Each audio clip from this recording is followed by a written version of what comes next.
Hello and welcome to the second quarterfinal match here in Fort Wayne, Indiana in the Central Conference of the USL 2. Match number 2 this evening. Pits host Fort Wayne FC, ranked number 4 in the country in the USL, taking on second place and 4-time champions Flint City Bucks. Looks like it's going to be a packed house tonight here at Bishop Darcy Stadium here on Kevin Donnelly Field. We're your commentary team today. Play-by-play commentator Caleb Saylor. Joining me as always, Ken Harkenrider. Ken, good evening to you. Yeah, it's great to be back online here, and really entertaining, enjoyable game in the first one here. Chicago coming out on top 5-1 over the Cleveland Force, and looking forward to some great ball here in the second match. So match number 2, here's the lineup for Flint City Bucks. Dominic Nationbin is going to start in goal, and then across the back line, Jalen Shannon, Jonathan Robinson, Hugo Baccarat, and Schneider Mimi, the back 4, and then 4 in the midfield as well for Flint. Owen Sullivan, former Fort Wayne FC man Michael Edadonkun, Brock Pickett, and Brennan Creek, and then up top for Flint, Jason Chocoluk, and former Indiana High School All-Star Palmer Alt. And for Fort Wayne, here's how they're lining up. In a similar fashion, Shafiq Wilson in goal, and then 4 across the back, Tiago Diaz, Reed Sproat. They'll be the 2 center backs tonight, Tom Abramson on the left and Rodrigo Parafito on the right. In the midfield, Alexander Frank and Tavio De Almeida, they'll be the 2 middlemen with Karani and Mihov out on the flanks. And then up top, hot Henry Kumwenda, I believe 3 goals in the last 2 match, and Heis Hovius rounds off the starting 11 for Fort Wayne. It's a good-looking lineup, and hopefully they come out strong and aggressive.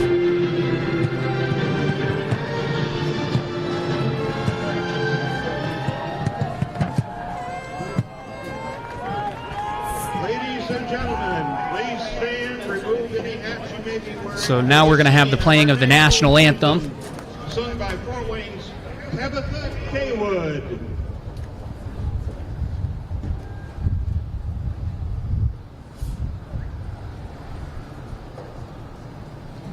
Oh, say, can you see by the dawn's early light what so proudly we hailed at the twilight's last gleaming, whose bright strength and bright stars through the perilous fight for the we watched was so gallantly streaming, and the rocket's red glare of us bursting in air gave proof through the night that our flag was still there.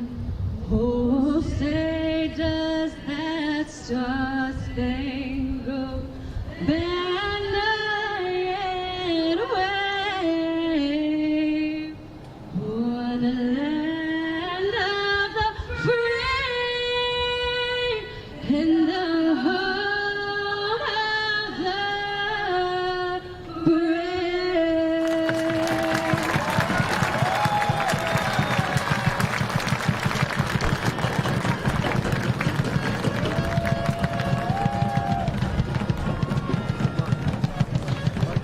So before we get underway here, Ken, 2 strong teams in the USL 2 this season. Fort Wayne making the playoffs for the first time in only their 3rd season.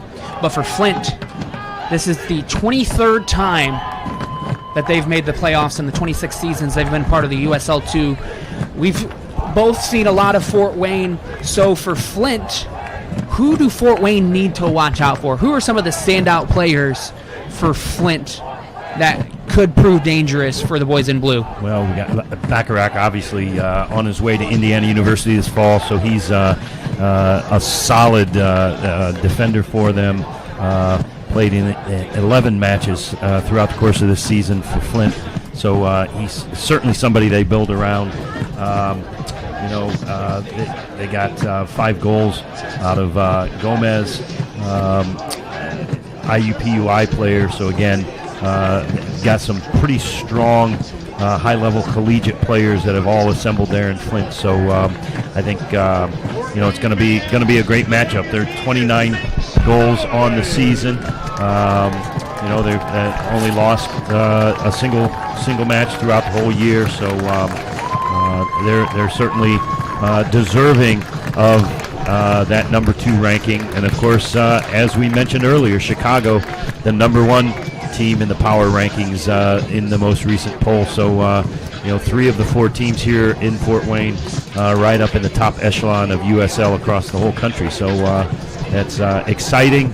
We're glad to have the opportunity to watch these games here tonight, and hopefully both teams bring their A game, and we're in for some entertaining soccer. So Fort Wayne, they're in the blue kits tonight, working from right to left on your screen.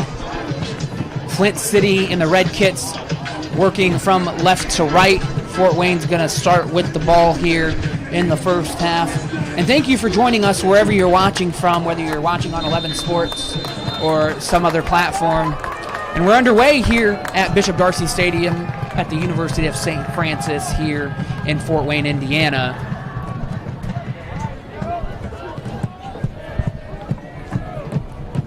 And I'm both happy and a little surprised to see Henry Kumwenda get the start here for Fort Wayne.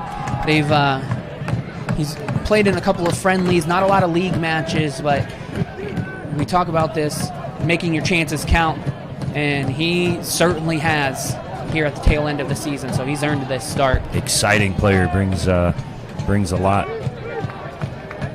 Fort Wayne in their trademark blue uniforms, Flint in the red. Both teams top to bottom in their colors.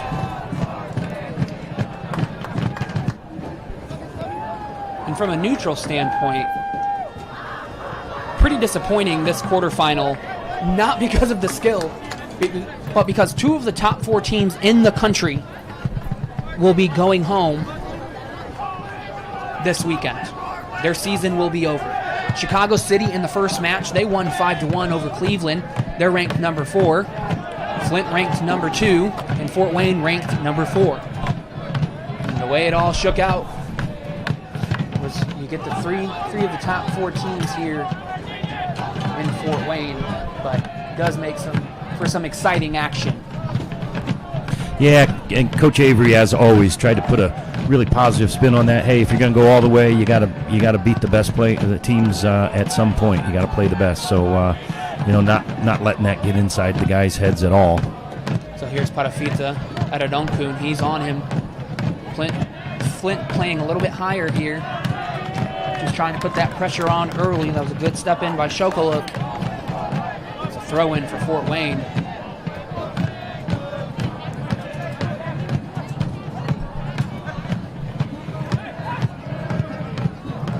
Crowley trying to flick it around Sullivan, not able to do so, but he gets the ball back anyway.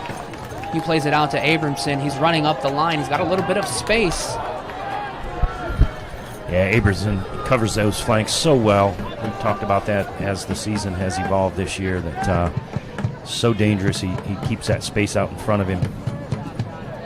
Really, really has been effective.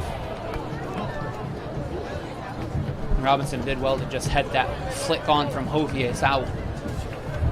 Bobbling off a Fort Wayne defender. It's going to be a throw-in.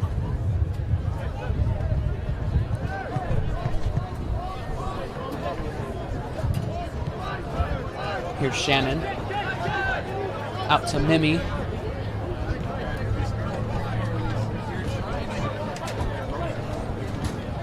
see Fort Wayne just trying to cut off those passing lanes, trying to force them into a sticky situation. Robinson able to play it out to the wide man. I believe that's Pickett. Intercepted by Fort Wayne there.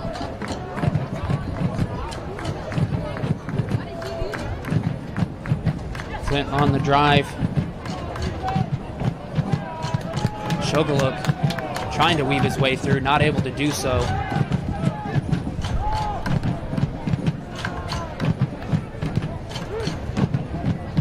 Both sides pushing the ball around pretty quickly and effectively. Waiting for those passing lanes to open and provide an opportunity. And while admittedly I've not seen a lot of Flint, Fort Wayne certainly has some speed, so the Flint defense will have to watch out there, especially those outside backs in Mimi and Baccarat.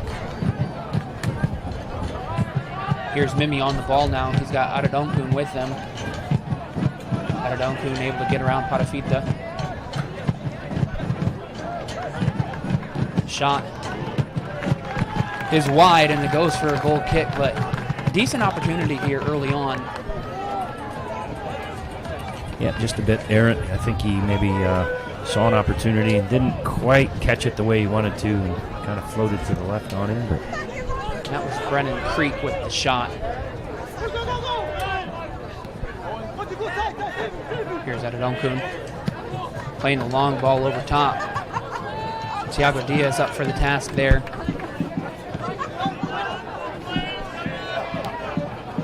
And Diaz worthy of a start as well, but I'm surprised, and I don't know why, but I'm surprised that Coach Avery didn't elect to play Rodolfo Zulia and Reed Scroat as the two center backs.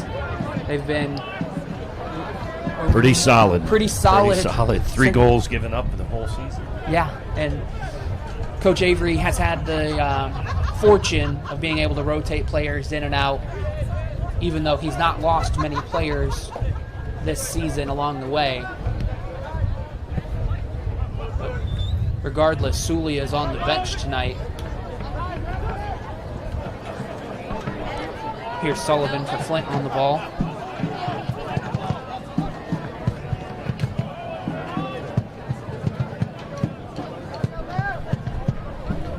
Out wide for Flint, the overlapping run, it's a good one. But Shafiq Wilson not letting it get past him. Yeah, thus far, even though Flint's directed some balls toward the goal, Fort Wayne's kept a pretty good, solid defensive shape here. Not giving up a whole lot in between and giving those lanes through the middle. So the ball's getting to Wilson, but pretty easily handled thus far.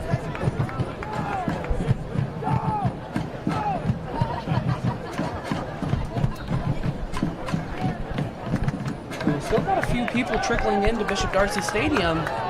Not a lot at the gate, but I can see some people making their way in from the parking lot. So a packed house tonight.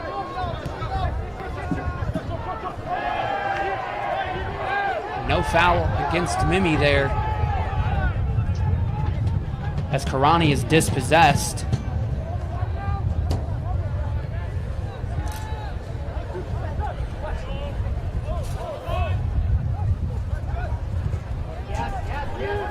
Long ball over top, trying to find Adedonkun, not able to do so.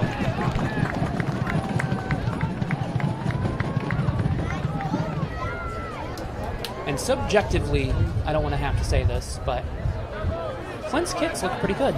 I don't think we've seen a red kit since Fort Wayne's red jerseys last year. Looking pretty sharp out there, I must say. You know, the combination of the two is pretty colorful. Yeah. So here's Sprode on the ball, trying to find D. Almeida, not able to do so.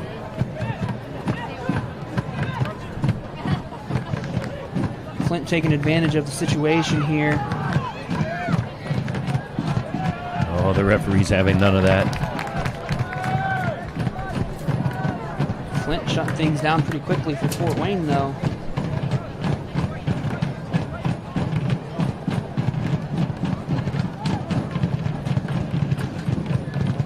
Here's Diaz on the ball.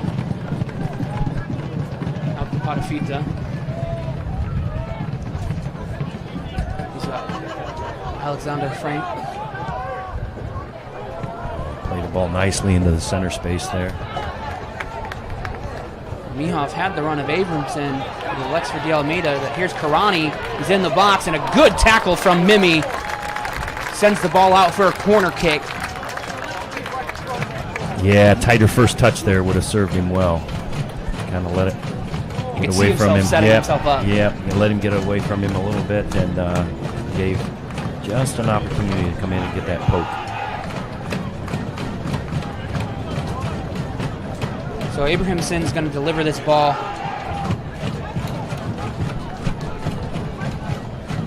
He's given several good ones this year.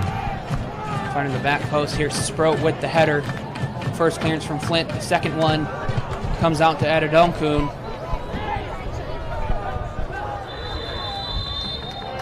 Well, I don't know what that call was on because Frenchie didn't get a hold of him there, but Maybe clipped his heel just a little. either way, Flint's on the ball. Here's Mimi. Adedonkun, like I mentioned, number 10 on the pitch. A former Fort Wayne FC man. And while I don't remember his specific statistics, played very well for Fort Wayne last season. And Flint's actually got a little bit more Fort Wayne flavor on their roster. Beto Anaya, another midfielder for Flint, is on the bench tonight. He played for Fort Wayne alongside Adedonkun last season. And then defender Luke Morel for Flint played in Fort Wayne's inaugural season in the USL 2. So, not totally unfamiliar to what Fort Wayne has to offer. Certainly they'll know what Coach Mike Avery expects of their players.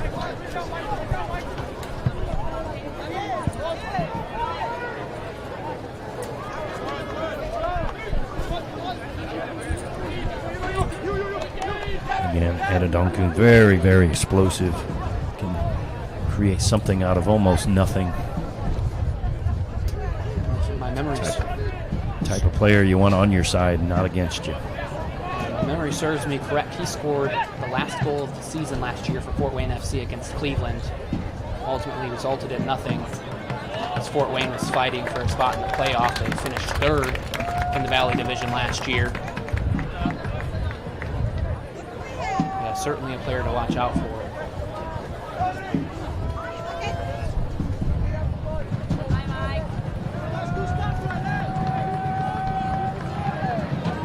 Fort Wayne electing to play it short here. Here's Diaz. And Flint continues to put lots of high pressure on Fort Wayne back line. Hovius not able to slip it in, and it falls to Adedonkun.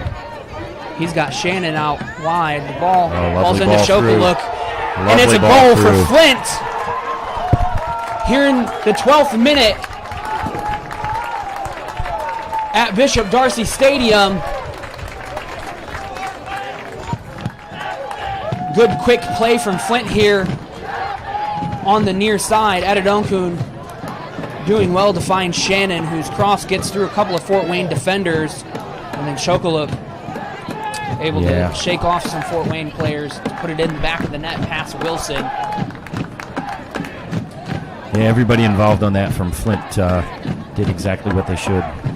Adedonkun starts it off nicely, getting it out onto the right side. Puts it in, threaded through several Fort Wayne defenders. A really nice first touch and a nice finish. That goal for Flint City. So it's Fort Wayne FC 0, Flint 1 here in the 13th minute at Bishop Darcy Stadium.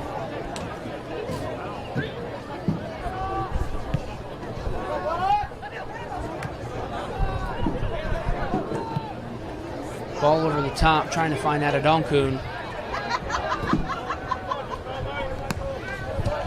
Patafita just forced to play it out for a goal or for a throw-in.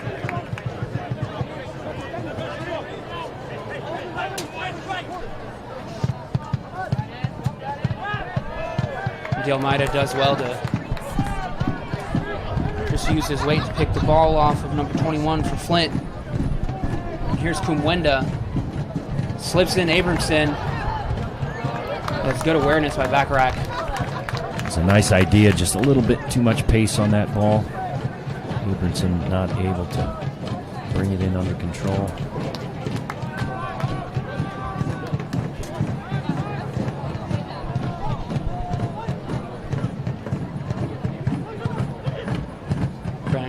back to Ederdonku.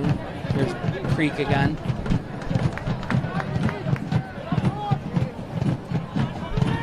Mimi getting up in the attack here. Connects with Creek. Ball back to him from Shokaluk.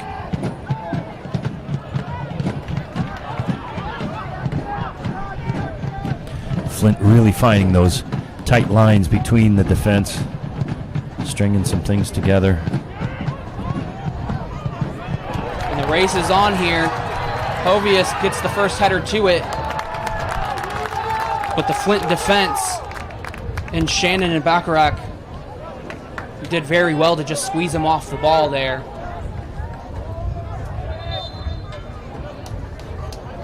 I'm not sure if that's a tactic Fort Wayne's going to employ the entire night, but I got a feeling Hovius is going to need a little bit more help. Yeah, it looked exciting, but really not a whole lot. They squeezed that shut pretty quickly. Bacharach solid enough as a defender there to just kind of running right off the ball. Yep. By Sproat. Sproat, likewise, good solid defender. Tough to take it past Sproat cleanly.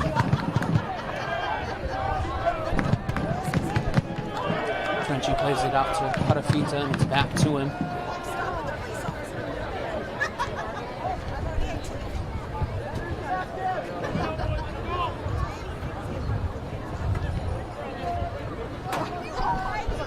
Flint content to just let Fort Wayne knock that ball around the back.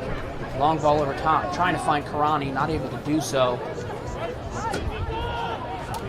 We'll play it back to Nashimbin.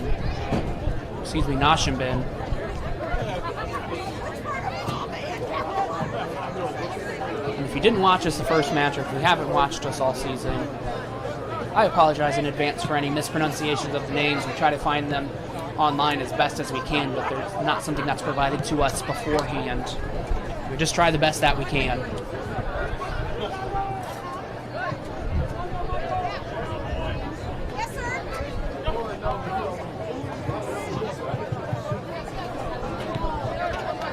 Here's Pickett on the ball. Not on the same page as Brennan Creek. Abramson's going to collect that long ball there.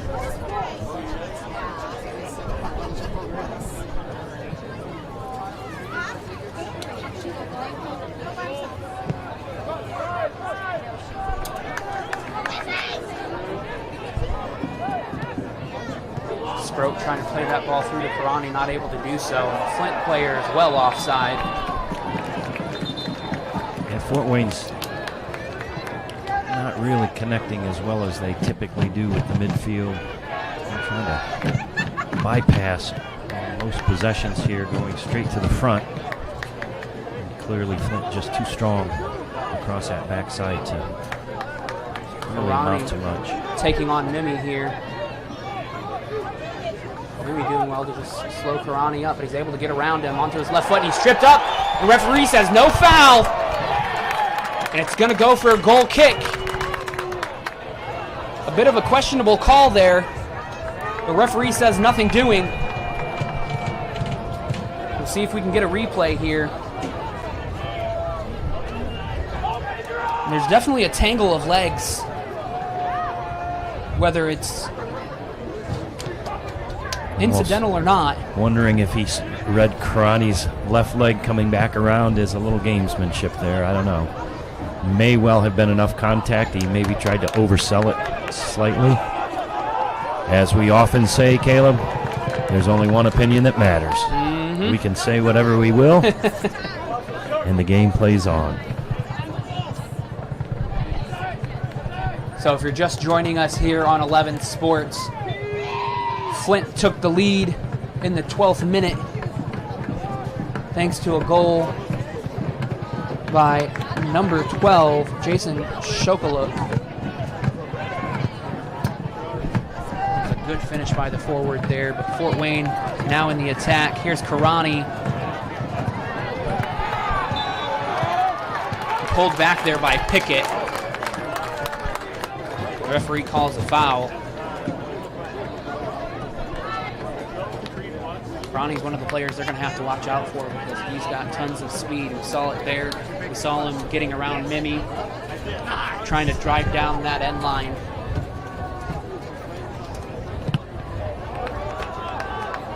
And he'll do that for 90 minutes. Well, and that one did come right through the midfield with Karani, and I think Fort Wayne be well served to replicate that as the day goes on here. So Mimi does well to see Carafita off the ball, but Jovius collects it. Here's Karani. He's got Frenchie in the middle, sets up the shot, and it goes wide. Good heads-up play from Jovius to find his teammate there, but Frenchie not making enough of a connection with it.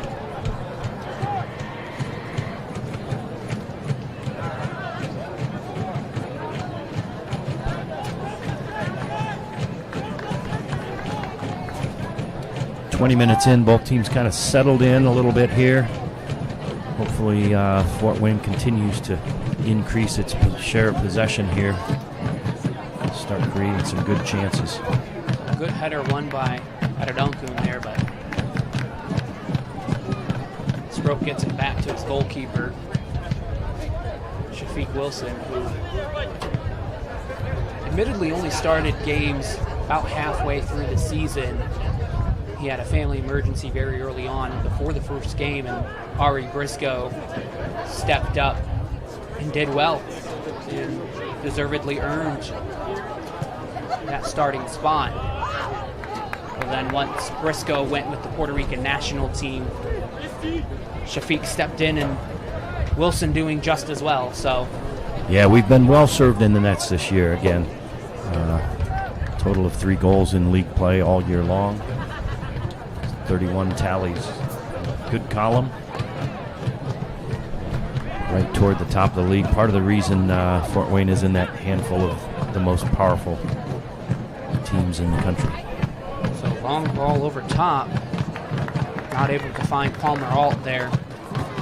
It's going to go for a throw-in for them.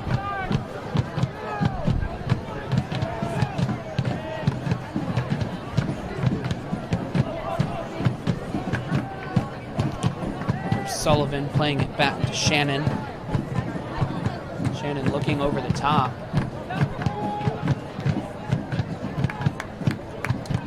Abrahamson's header falls to the boys in blue. But his pass goes out for a throw-in.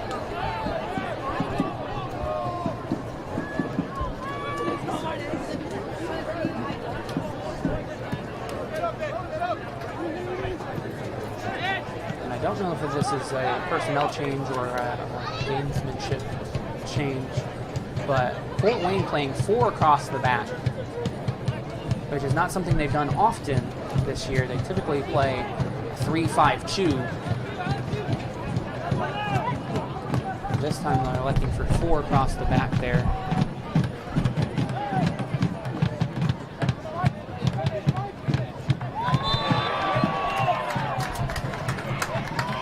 He's only done it a handful of times so far today, but you wonder if part of the strategy there is to release Abramson to run those flanks along the right side, and still have the 3 in the back as he leaves. But been very effective coming out of that midfield flank position for several of the matches this year. And Flint's been doing the same this evening with Schneider Mimi here on the near side. Able to spring him forward or at least get him up in the attack a little bit. Here's Diaz on the ball. To the feet of Karani. He gets away from Matadonkun. Trying to slip Mihov in. The ball's going to fall all the way back to Wilson. He had Henry Kumwenda on the far side there. Yeah, it looked like he tried to force that one a little bit to me. Hold the possession a little bit. As I say, this back line of Flint City Bucks is pretty solid. You have to be a little more deceptive and clever.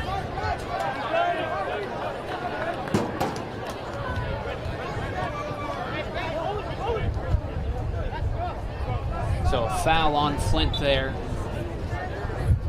Parafita just tripped up by Adedonkun.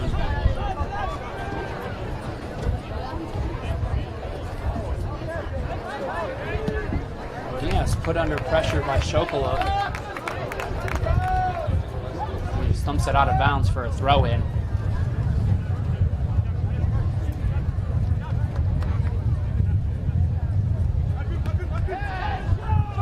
And that's something we've seen a couple of times from Fort Wayne this year. Every once in a blue moon, the defense or the goalkeeper gets put under pressure and they don't have enough support to play it out, and mistakes like that happen.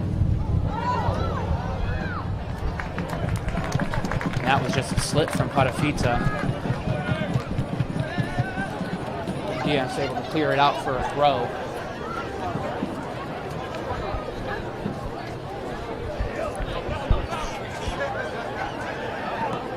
Shokolov battling it out there. There's Adedonkun. Flint is putting a pretty high level of pressure up on the back line of Fort Wayne.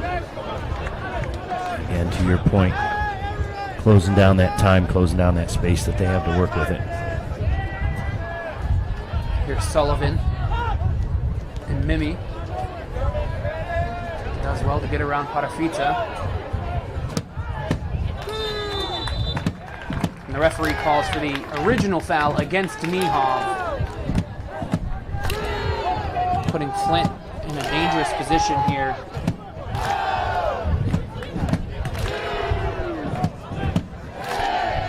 The big guys are getting forward for Flint Yeah, it here. looked like Shannon coming forward from the backside. Shannon, Baccarat. Right in the mix. Palmer Alt just lurching there near the top of the box on the back side.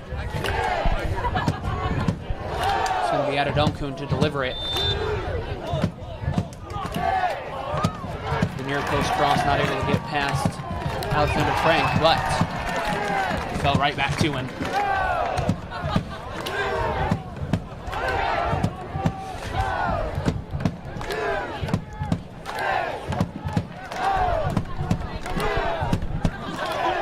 One of the few errant balls from Flint City this afternoon. Touched into the side. I don't know if it feels this way for you, Ken, but this first half has flown by so far. Already in the 27th minute. This has been a pretty fast-paced game. Both teams just kind of feeling each other out as far as content to keep some possession. Couple of chances at each end, but not a whole lot of inside play.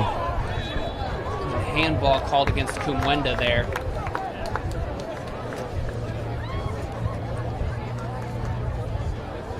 And outside of the goal and the shot from Alexander Frank,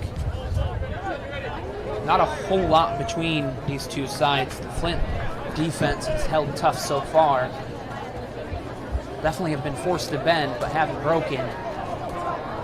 Fort Wayne going to try to make that change here.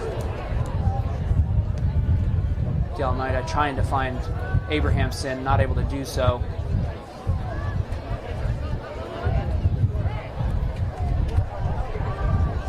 Flint comes up with it. Here's Creek, still on the ball, trying to play in Adedonkun. Able to get it out wide, cross delivered in. Here's Adedonkun. Sullivan out to Pickett. Cross delivered in backside. Oh, not able to get off that shot there. Fort Wayne's going to try to break quickly. Sullivan does well to break things up.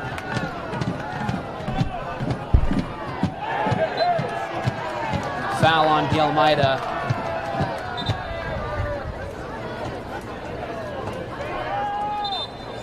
Mihov needs to be careful here.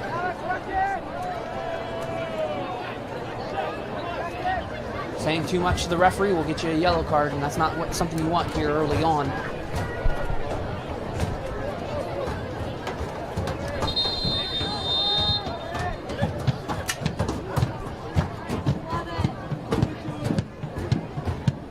So the captain being spoken to here. I'm not sure he's being spoken to. or spoken about. I believe he's being spoken to about Mihov. You see the referee there having some words with Mihov, saying enough's enough.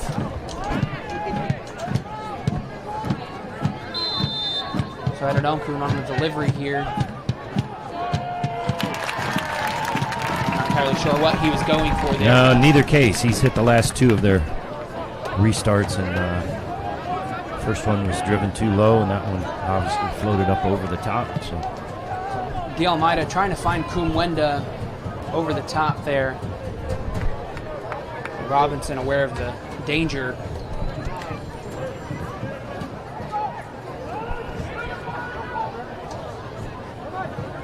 Here's Creek.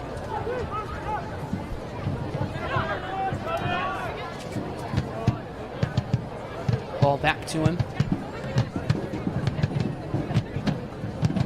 Trying to play a little bit of 1-2 ball there in the center of the pitch. Kumwenda bowled over by the Flint player.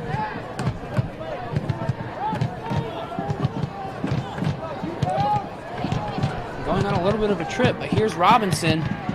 Cross delivered into the backside. That goes out for a goal kick.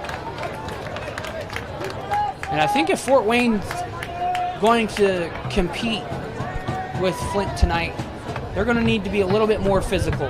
Not dirty, but a little bit more physical, because you can see the challenges coming in from Flint. They've been clean for the most part, but it's thrown Fort Wayne for a little bit of a loop. yeah, we just need to move the ball more quickly, release more quickly, making maybe some more checking runs back into the midfield. We're bypassing the midfield way too often. Just don't see us being able to create any real formidable chances with the way we're bypassing, leaving the midfield out of the build. So here's Shannon out to Mimi. Karani trying to intercept that pass, not able to do so, but Alex Frank able to do so.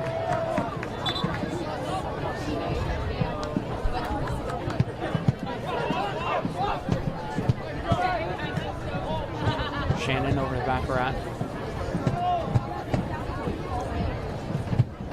Robinson's going to get in behind Abramson here. Good layoff to Alt. Alt, the ball on his feet, and a good save by Wilson, but not out of danger yet. Ball falls to Adedokun. Reflex save there from Wilson. Some good tackles from both Fort Wayne and Flint. Fort Wayne trying to break quickly. Karani plays it to Mihov. Mihov up to Heist Hovius. Hovius got the shot, and it's a goal from Hovius! That magic touch. Tying things up here at Bishop Darcy Stadium.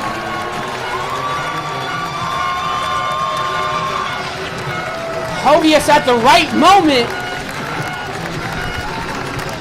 putting that shot past Nationbond. And Nationbond got a hand to it, but it wasn't strong enough. That play didn't look like it was going to come off, but Mihov doing very well to spot his teammate there. And that shot rifled into the backside by Hovius. Karani over to Mihov, just right in his stride, allowing him to really load it up and get a good angle at the goal. And we've seen that several times from Hovius this season, haven't we? Yeah, he's been effective as a finisher. He has certainly been effective, which is what you want. Fewer touches, more in the back of the net per percentage. And he came in, Classic halfway example. through the season? Yes. About halfway through the season, Hovius came in.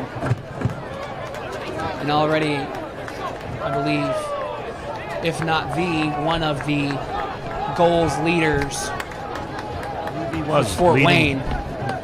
Memory serves, that's his 7th goal on the season. So Hovius' 7th goal puts things square here at Bishop Darcy Stadium.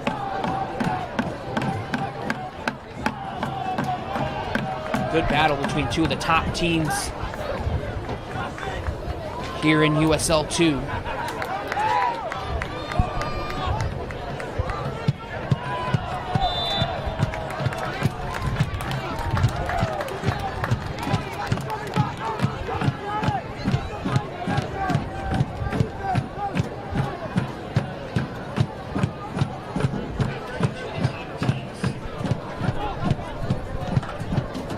Fort Wayne on the ball here. Hovius trying to slip around Shannon, not able to do so. And Baccarat going to play it back to Nation Ben.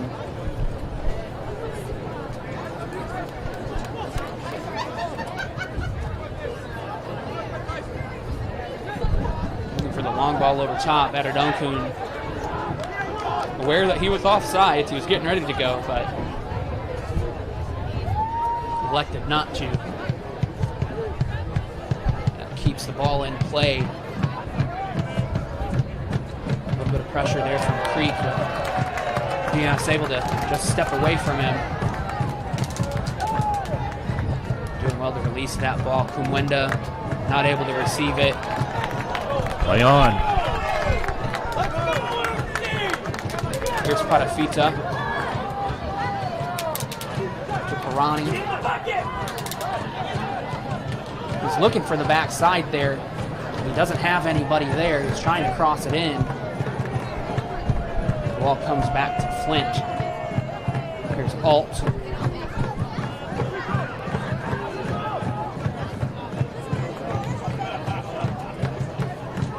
Fort Wayne's going to have to be careful. Flint's starting to sit their forwards, or at least some of their attackers, pretty high up on the defensive line there.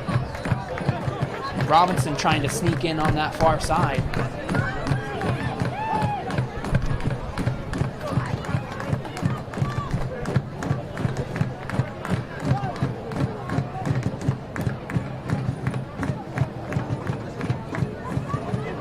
And ball's out for another throw for Fort Wayne.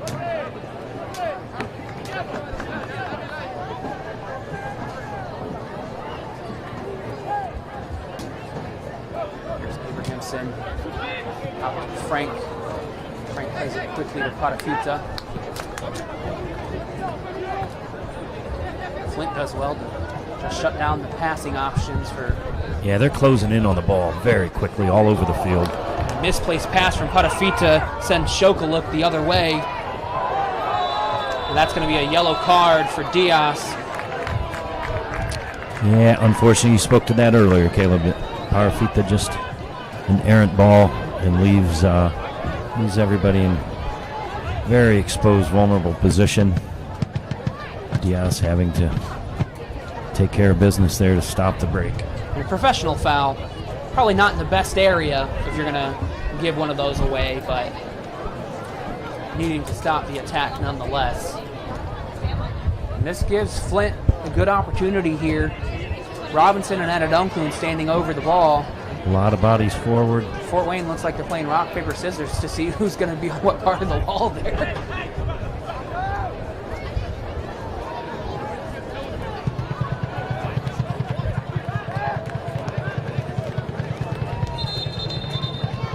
little bit of tussling there. Little extracurriculars.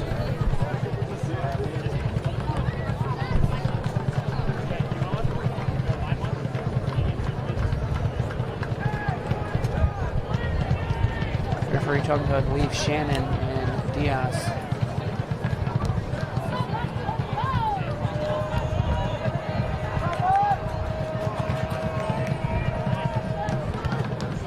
Not sure what or why the referee is directing the Flint player here.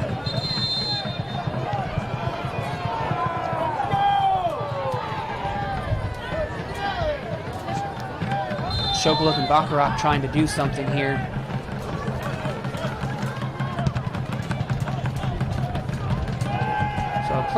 Player goes down for Flint. And that looks like something that they were trying to make orchestrate, happen there. Yeah. They know the contact's coming. The contact's definitely coming from Fort Wayne. Maybe trying to buy one there a little bit. Can't blame him. Almost looked like Baccarat himself pushed his own teammate. Yeah, a lot of folks in the scrum, almost like a rugby scrum there. But we come out unscathed. 1-1 in the final 7 or 8 minutes of the first half here. Kumwenda accidentally fouls Baccarat. As he was trying to get around him there.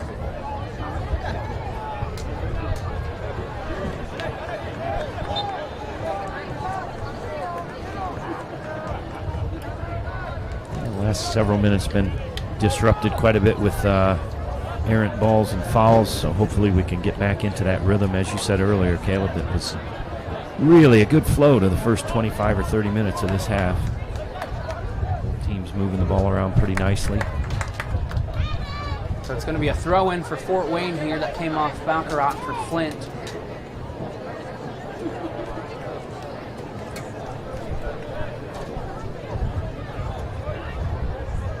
It feels as if neither team really taking any momentum here into the second half, or at least into halftime, I should say. Sort of even Steven, both on the scoreboard and on the pitch. Flint a little more possession than perhaps Fort Wayne. But overall, nothing doing.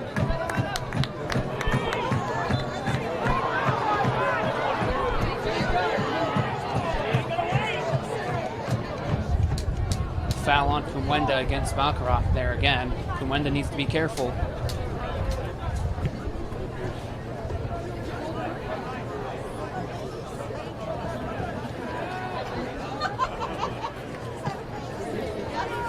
Ball over top the creek, not able to find him.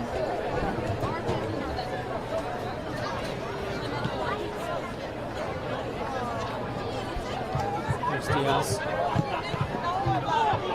An incidental handball from Adadonkun, but referee says unintentional there. That sends Flint the other way. Mimi gets the ball to Shokaluk. Does well to get that shot off. Pretty dramatic fashion, sure. To be sure.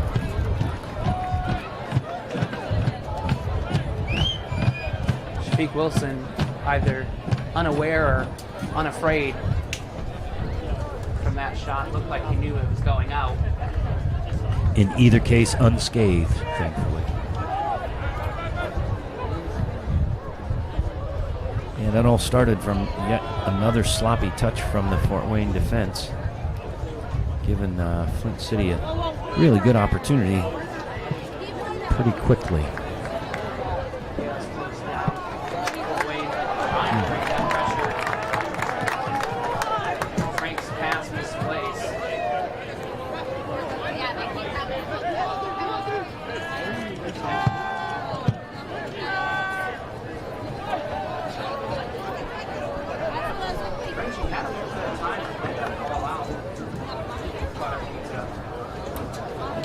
Overhit.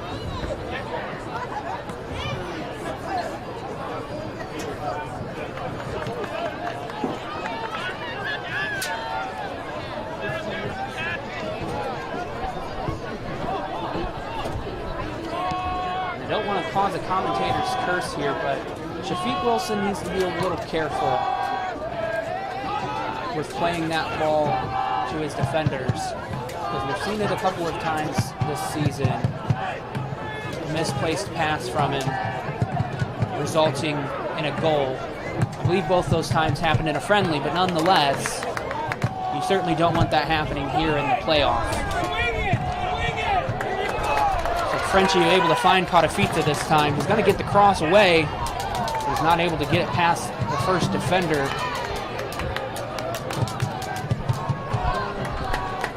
Well, and to your point about the balls being played around in the back, Flint City really pressuring well and causing some of those mishits.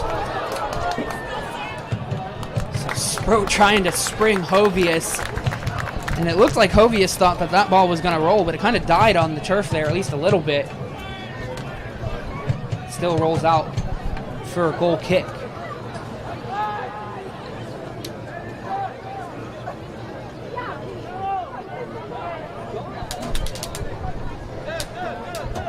Here's Shannon. Trying to find somebody here. Plays a switch out to, I believe that's Robinson. Ball's overhit, goes out for a throw.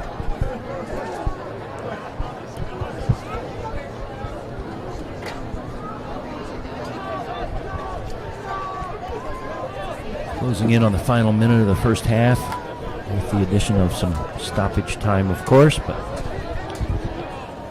big day in USL2 today across the country. All 32 remaining teams going to hit the pitch this afternoon or this evening. 16 will survive and play on to suit up again on Sunday. Chicago City already moving through to that semifinal conference match here in Fort Wayne, 6 o'clock on Sunday evening. 45 minutes from now, we'll know who they're going to face in that match for the right to move on into the final 8.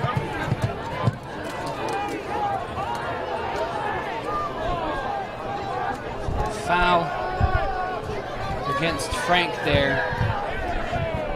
Just half a step behind. Foul against former teammate Michael Adedunkun. Adedunkun seems to be okay. So we've got 2 additional minutes here in the first half.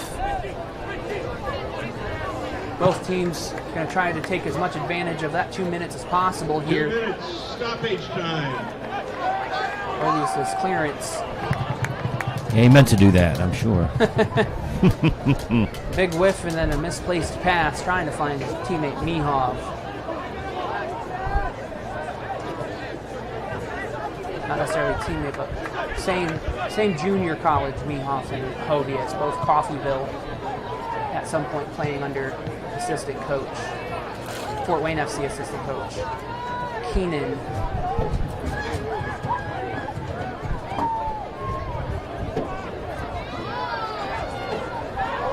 Able to slip around Palmer Alt there.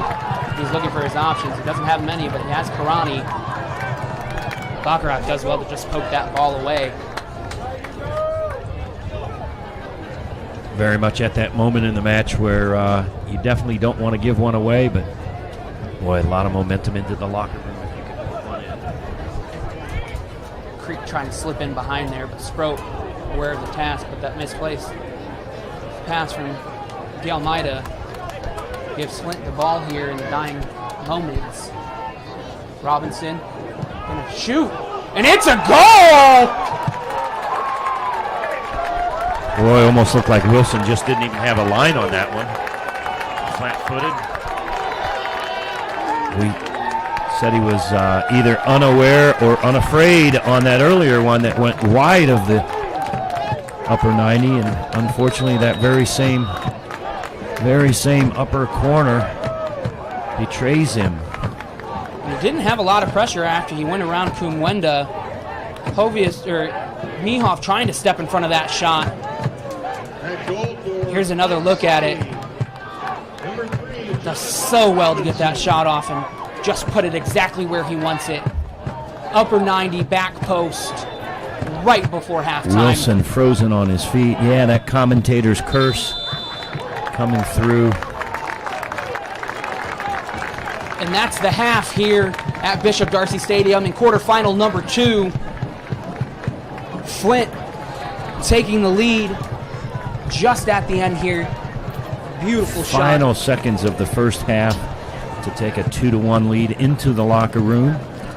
Of course, as we've mentioned, playing for the right to move on against Chicago City on Sunday evening, 6 p.m. Hopefully that doesn't have the momentum that it often does. Giving away that late goal, boy, the impact of that can be huge. So hopefully the boys can clear their mind, come back out 15 minutes from now and string some things together. So that's it for the first half here at Bishop Darcy Stadium. Fort Wayne FC 1, Flint City Bucks 2. We'll be back here in about 15 minutes for the second half of this matchup between 2 powerhouse teams in the USL 2. But make sure to stay tuned. Here in about 10 minutes, we'll have some highlights for you from the first half. If you missed any of the action, make sure to stay tuned to our halftime show sponsored by ProFed Credit Union. Halftime score, Fort Wayne FC 1, Flint 2.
And welcome back to the Pro-Fed Credit Union halftime show. Fort Wayne FC hosting this quarterfinal matchup against Flint City Bucks. Two strong teams, but Flint coming out first in the first half. Jason Sugarlook able to get around a couple of Fort Wayne defenders to put Flint up 1-0, but Heis Hovius for his 7th goal of the season powers it back into the back of the net. Fans are excited about that one. Things are all squared in the first half before a beautiful goal here from Jonathan Robinson, putting Flint up at nearly the very last kick of the first half. So Flint took the lead into halftime. Flint leads by a score of 2-1. Taking a cursory look here, at least for Fort Wayne, doesn't look as if they've made any changes to their lineup.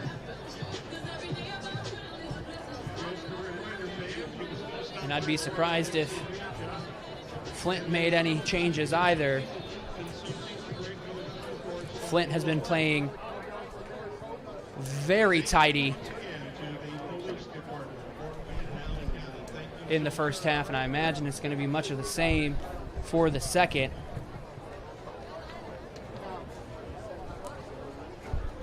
Joining me a little bit late here, co-commentator Ken Harkenrider. Hot dog line a little long there? A little long. Yeah. And not to mention the conversation.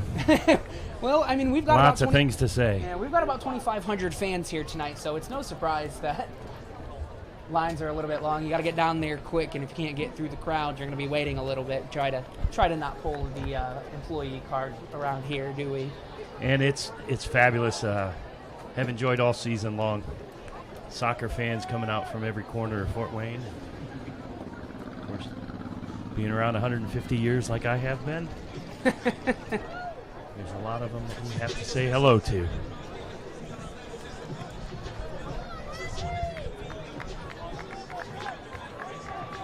So we're about to get underway here in the second half. Flint in the red kits, Fort Wayne in the blue. Flint will be working from right to left on your screen. And the second half is underway here. Long ball trying to find Palmer. Palmer able to get his head to it, but it goes out for a throw-in.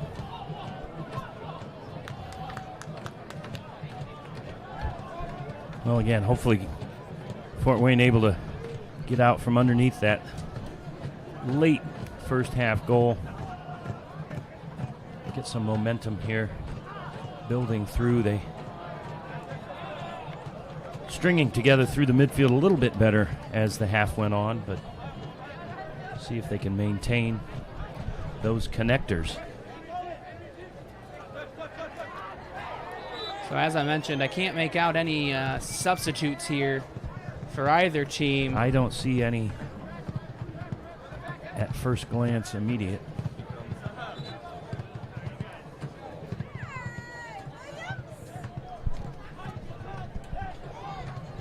We are not always in that first loop of information.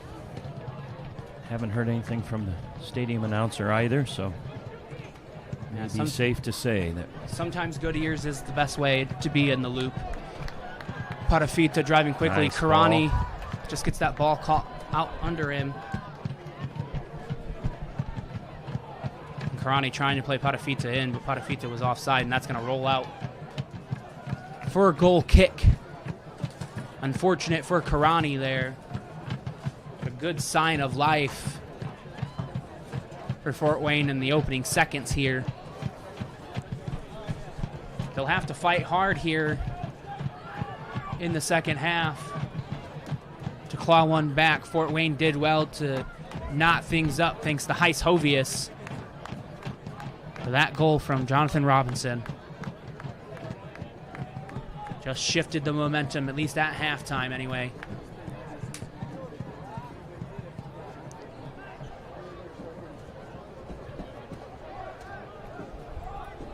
Well, as proven by Heis Hovius, it only takes a moment. However, that was against the flow of play, and as the game moves forward, it's harder and harder to create those quick opportunities as Flint City is able to kind of lock down. And again, they're all afternoon been pressuring intensely, even up high up into the Fort Wayne end. So the ball in from Mihov to Hovius. A little too much on it. The shot! Oh, my and goodness. A good save. Hit that so by well. Nashimbin. As I just said, there's commentator curse going in the right direction. It only takes a moment. And boy, he struck that really well. And he was brave to take it, too. Had the space, had the time. And it was a good save by the Flint City goalkeeper here, giving Fort Wayne a corner kick.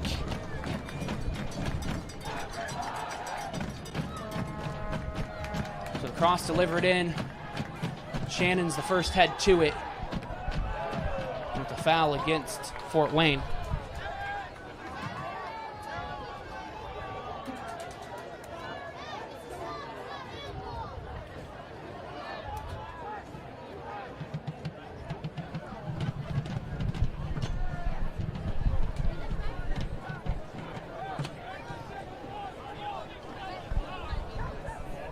And the fingertips of Nashimbin have kept Flint in the lead.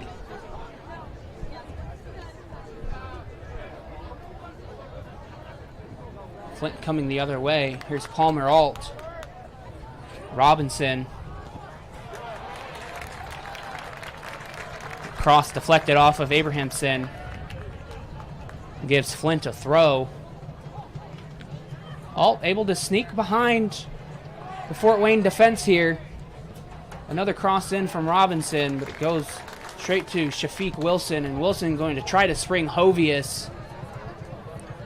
Hovius is going to have a little bit of a battle here. You see, there's Flint sitting 3 defenders back. And I don't know if 3-on-1 is the appropriate tactic there defensively, but Hovius certainly is dangerous. And the referee's going to hold up play here. Jonathan Robinson received a hard tackle. And Mihov, I believe Mihov, given a yellow card. And the referee was playing advantage there. That's why he let that ball roll on.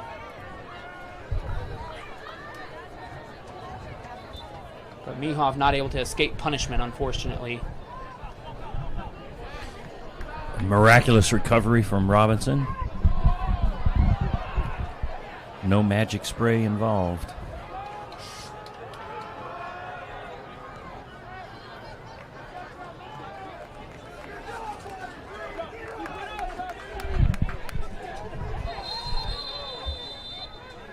I don't. So a yellow card, I believe, to Kumwenda.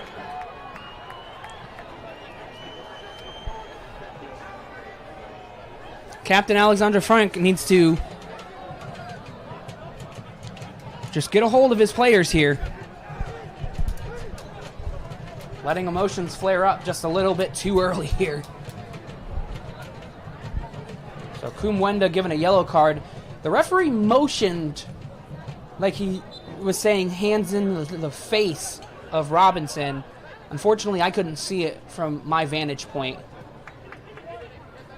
But a yellow card nonetheless.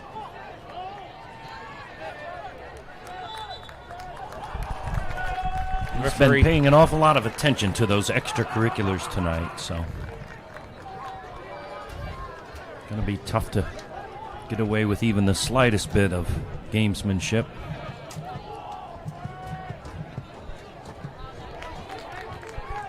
Wayne needs to make sure they're staying focused on the task here, and a good attack good possibility here.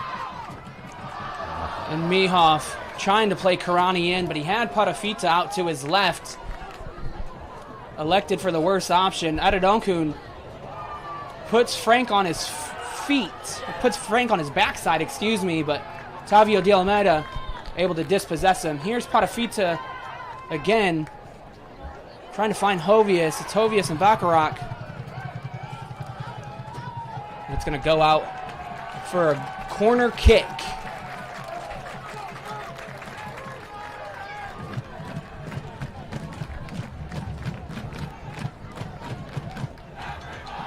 And the fans, they're getting energized here early on. You see that camera shaking.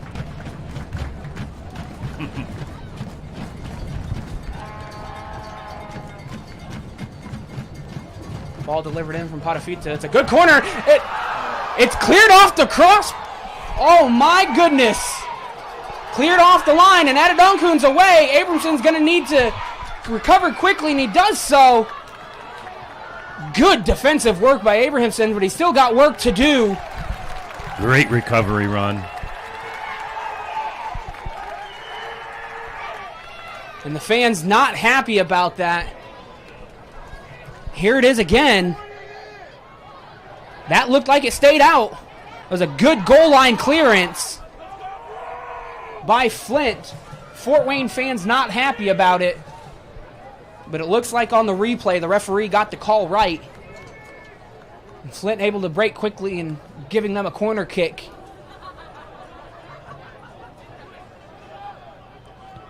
Adedonku plays it into the head of a Fort Wayne player.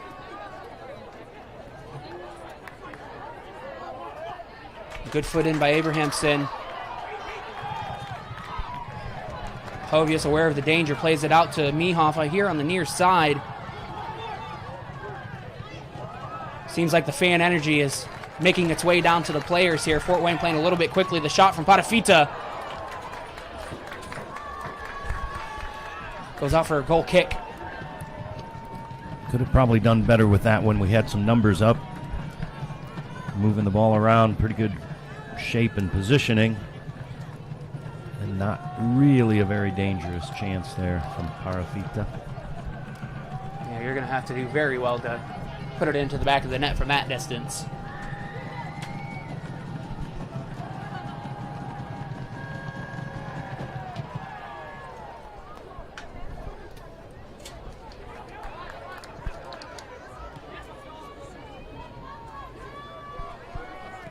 Alt retaining possession here. Here's Pickett. Pickett clips it into Adedonkun, who's offside. Asking for that ball a little bit quicker from Pickett.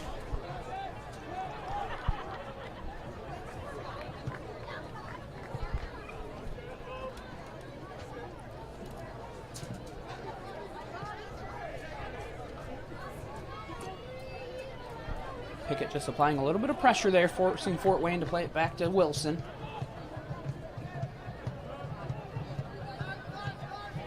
Frenchie has some pressure on there, finds Abrahamson. Here's De Almeida. He's closed down by Creek, but he does well to find Hovius. The poke, trying to find Kumwenda.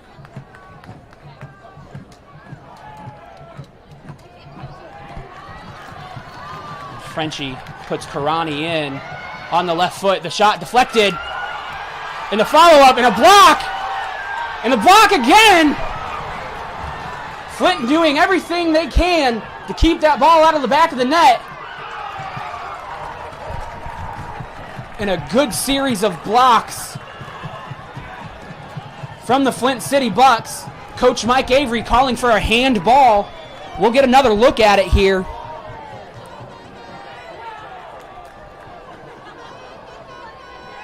And I don't know that that was a handball, Ken. It looked like it came off the chest of Robinson. That's what it looked like. And those Flint defenders did exactly what they're supposed to do to get back on that line behind the goalkeeper to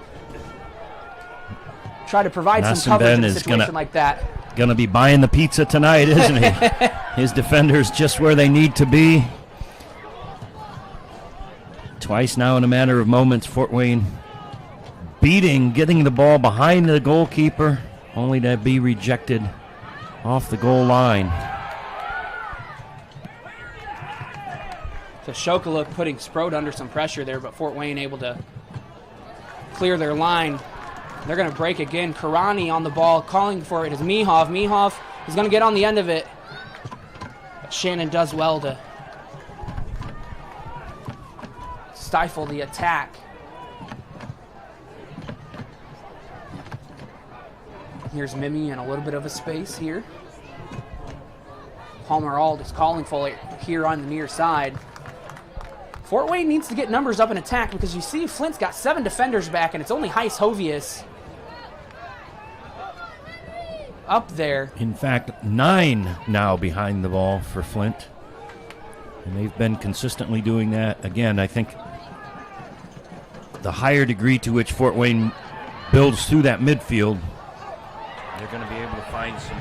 So the cross delivered in from Frank. And Nashenben does very well to collect that. He's going to lay on it for a few seconds. Not a bad idea, just didn't quite get enough on that. Play that a little deeper into the zone. Make the keeper make a play. And we got a somebody Flint injured. player Yep. down. I think it's Midfield. Jason Shokaluk. I didn't see what happened, but he's rubbing his hamstring there. Excuse me, his quad. I don't know, Ken, did you catch what happened there? No? Yeah, so.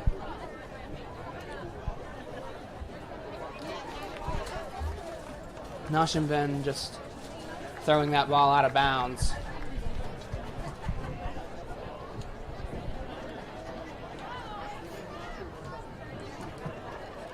And something Fort Wayne's done all season and has been successful tonight is playing that ball out on the wing, not playing that ball necessarily straight up the gut. But Hovius is having to do a lot of lateral motions along that front line to try to find that ball. Fort Wayne would do well to try to get somebody else up there to help him.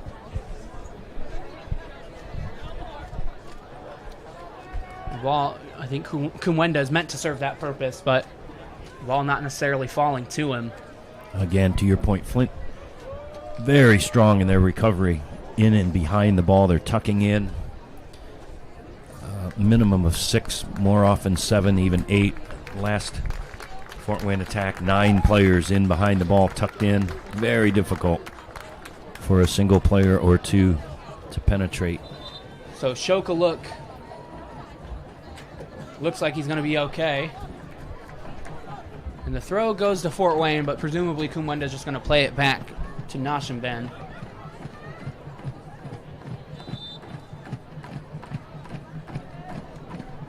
Good sportsmanship there by Fort Wayne. And Shokaluk is back on.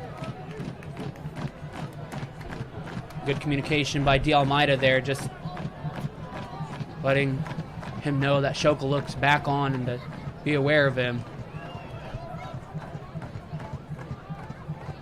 Here's Adedonkun.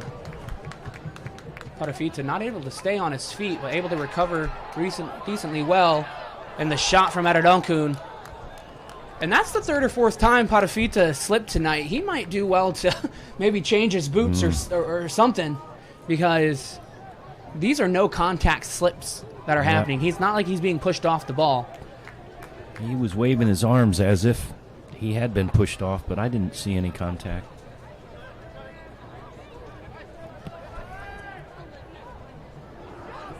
Hovius trying to lay off Frank there, not able to do so, but he wins the ball back, and Karani's going to play him back here. He's only got Shannon in front of him, but Mimi does well to recover. Here's Frank. Out to D'Almeida. Palmer Ault does well to pick off the pass. Here's Creek. Creek and Mihov, good battle there. Creek getting the better of him. And Adedonkun coming back onside for that ball here. Fort Wayne needs to be careful because Palmer Alt standing in a lot of space on this near side. I'm not sure anybody's looked for him yet.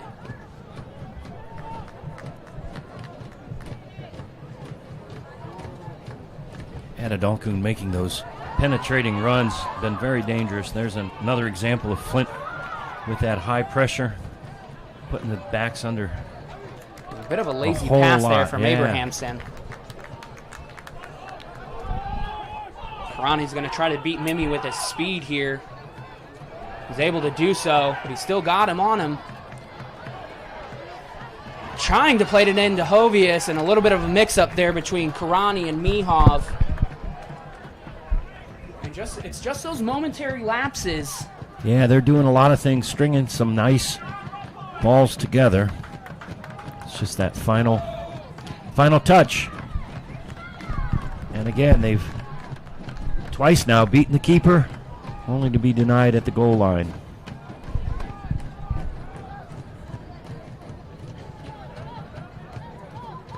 Great 60 minutes of soccer here at Bishop Darcy Stadium.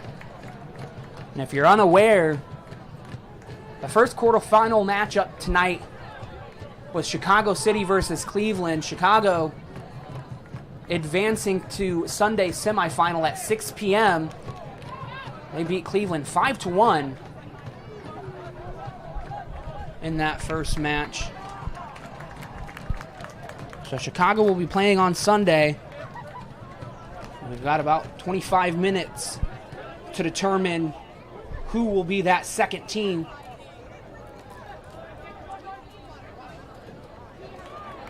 Fort Wayne going to try to make it them here, and they're on the attack. Here's Patafita. Karani calling for that ball. He's got Mimi trying to put it on his right foot. And the shot and the goal from Sean Karani. He stuck with it and stuck it in the back of the net for Fort Wayne. Earned every bit of that. He just stuck with it. That's the best description. He just stuck with it. Wasn't there, and then it was. So it's all square. Fabulous bit of individual play. Here at Bishop Darcy Stadium, Fort Wayne FC 2, Flint 2. Here it is again. A good shot into the top corner out of the reach of Noshenben. Very well taken.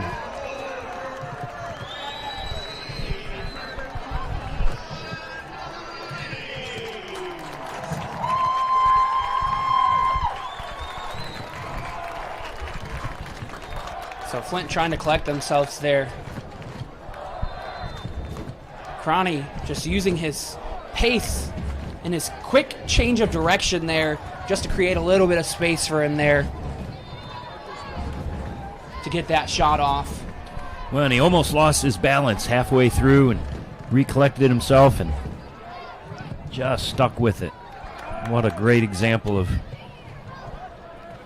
staying persistent on a ball. Well worth the payoff.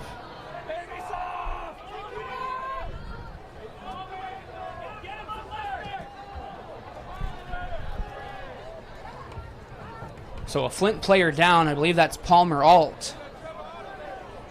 Went up for a challenge against Reed Sprout and was on the worse end of things. Looks like he's kind of holding his kidney there a little bit.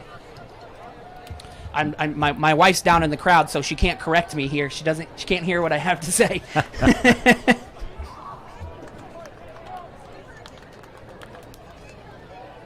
Perhaps an incidental hip or incidental knee is not the first player to find out and be on the receiving end of a challenge from Reed Sprout. One of the tougher, more physical players on the Fort Wayne FC roster this year. One player been with Fort Wayne since the very beginning. Played his youth soccer right here in the Fort Wayne area. Has been fortunate to be able to continue to represent the Fort Wayne region on the field. And I think he's doing so well. He's gone from Oakland University getting ready to play out at San Diego State this upcoming season. So regardless of the result of the season for Fort Wayne FC, Sproat certainly doing his community proud. But there's still time left for both teams here. Here's Robinson. Creek and Robinson playing it back and forth, but Sproat aware of the danger there. These are the moments in a game that bring out the best. Who's going to rise above? Who's going to be the game changer? Could be Karani, Hovius. Clearly some players on the Flint roster as well capable of stepping up and taking this game into their own hands, or feet as it were.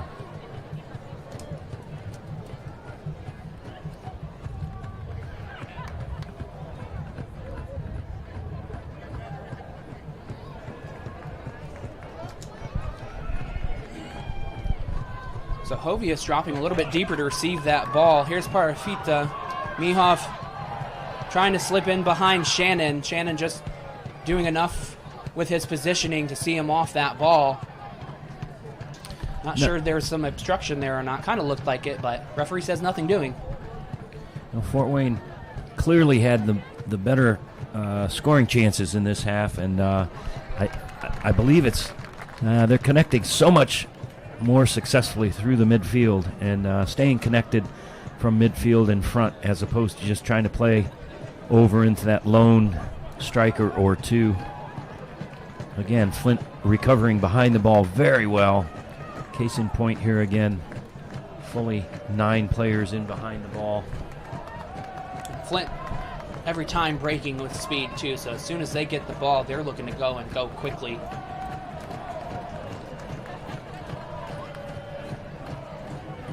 Fort Wayne is doing better, though, of getting those supporting numbers up, though. Earlier, we were talking about just Hovius and a sea of red. Now he's got a little bit of blue to help support him. So we have a substitute that's getting ready to come on for Fort Wayne. One of the newbies, but one of the old bees. Trevor Kaku, number 14, he's getting ready to come on. Only joined the team recently.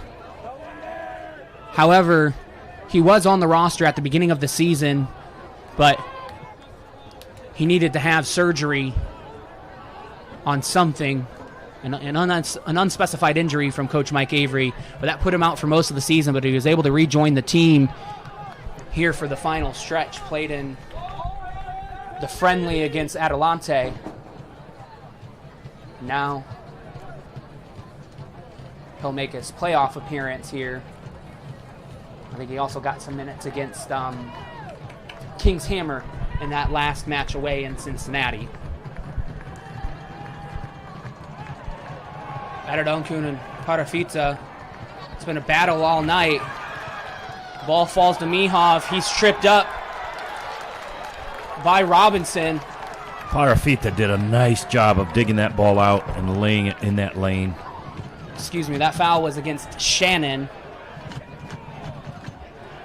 Really nice job here. You see in the replay, get up and just playing it, just that little bit of extra effort. And Mihov just clicked on the way through. Good opportunity for Fort Wayne here. Fort Wayne needs to be careful. They need to decide who they're going to put forward because they don't have anybody back, and we've seen Flint. They can travel quickly. So Abrahamson and Parafita standing over the ball here. I have to imagine Sproat's going to be the target man. Already at least 1 goal this season, if not 2. As I've said a couple of times, memory's not great, so please forgive it. So here's that substitution for Fort Wayne. Henry Kumwenda, his night is over, and in his place, number 14, Trevor Kaku. Kaku's got about 20 minutes here to try to make a difference.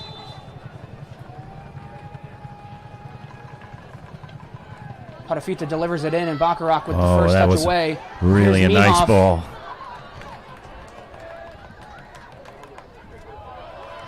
And all able to just head it out for a throw-in. That was a good ball into a dangerous spot, but Bacharach just able to get that first touch to it.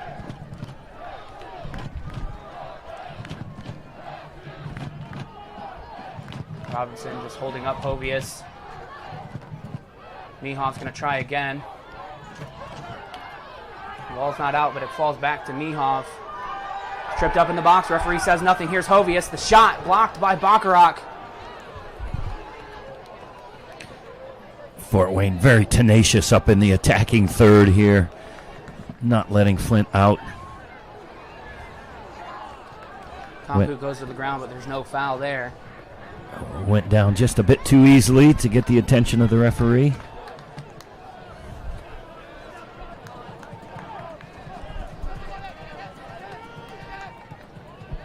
Both of these teams are going to have to find an extra gear to make something happen here in the last minutes of the match. Touch is starting to get a little more loose from both sides. Again, Fort Wayne showing a little bit more tenacity. Here's Bacharach on the ball, going on a little bit of a trip, trying to play it out to Adedonkun, but Parafita just slides in to disrupt the pass. Here's Kaku, the substitute, playing it over top to Hovius. Hovius, he's onside as of now. But his shot goes out for a corner. Now the AR, I think, rightfully adjusts his call for a goal kick for Flint. Hovius not able to catch that ball as well as he would have liked. Coach Avery not happy about that call.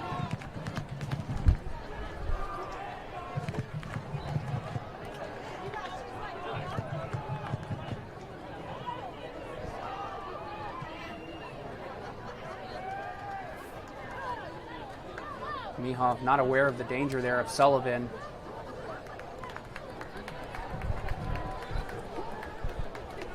Kaku blasted over halfway across St. Francis campus. It's going to go out, and it was a throw-in for Fort Wayne, or for Flint. We're back under play here. They'll have that ball back in time for the opening game next spring. An interception from Mihov here. Hovius, a nice touch on that ball. Still going to be a bit too much out of his grasp, but about all that he could do with that, with Bacharach challenging. And Mimi did well to track back just to poke that ball out for a corner for Fort Wayne. Looks like another substitution up at the line for Flint. This is Daniel Osai Tutu, who's going to come in. First, the corner kick from Abrahamson.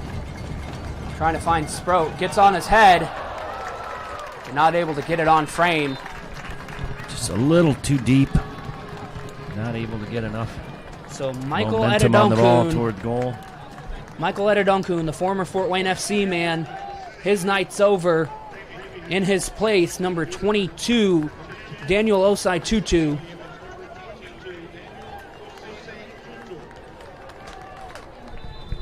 Duncan caused enough grief for Fort Wayne through the course of the afternoon. I think Fort Wayne fans and players alike will be happy to see him off, but now you've got fresh legs to contend with in the final 15 minutes. And here's Tutu able to get around Parafita. Shokaluk into Creek. Creek trying to play him back, but the foul against Shokaluk.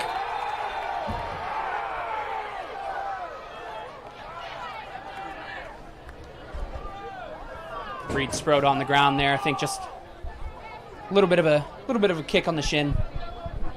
Seems to be okay. I don't think the players, both Fort Wayne and Flint, heard that whistle go.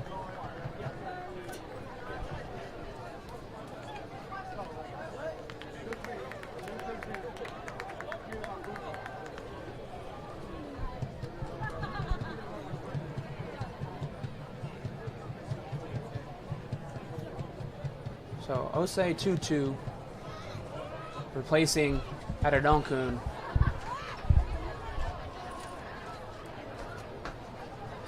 Flint will see if he's the difference maker tonight. Shokaluk trying to play 2-2 in, not able to do so. And a little too much pace on that pass from Wilson. Incidentally goes out of bounds for a throw in for Flint.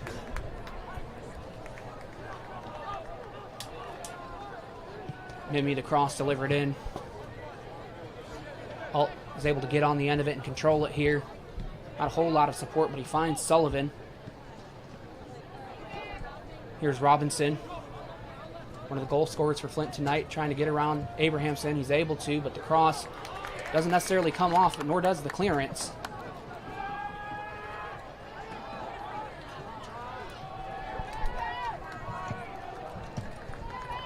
Almeida looked like he was trying to get Kaku to go into space there, but Kaku trying to receive that ball at his feet. Coach Avery saying, hey, calm down a little bit, guys.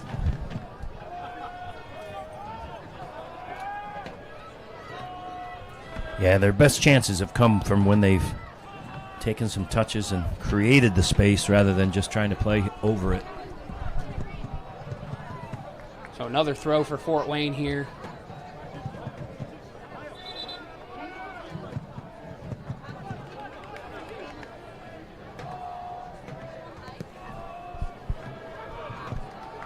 Diaz is going to take a little bit of his space. He's able to find Kaku. He's got Mimi and Tutu in front of him. Reminiscent of Karani there, but the shot, not the same result. But Fort Wayne still on the attack. Here's Hovius. Shot in, and Nashenben is able to save it comfortably there.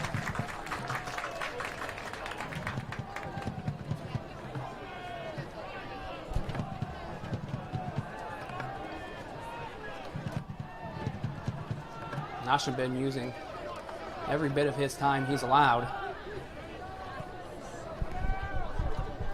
Here's Alt.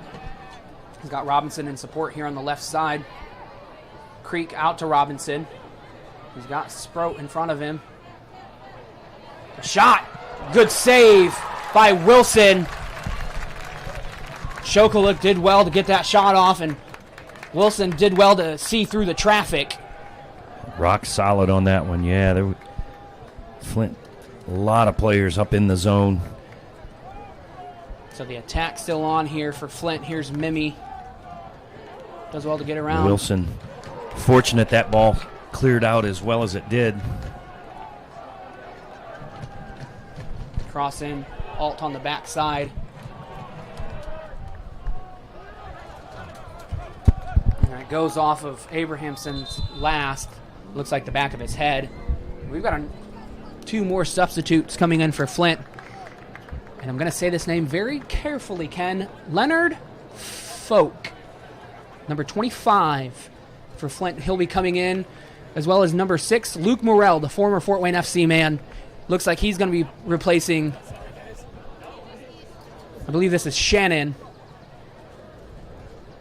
Shannon's walking over. And I didn't catch it until I just looked out towards the Fort Wayne FC goal. Tavio de Almeida, he's down on the pitch currently. So Luke Morrell and Leonard Folk is coming in. And I have to say, Leonard's last name is German, and I am not German, so I am electing to pronounce it how I am pronouncing it. Take the safe route. So Mimi is coming off, and Morrell is coming into his place. And I believe it's Shokaluk, the goal scorer for Flint, one of the goal scorers. And Folk is in his place. So 3 substitutes so far for Fort Wayne, or for Flint.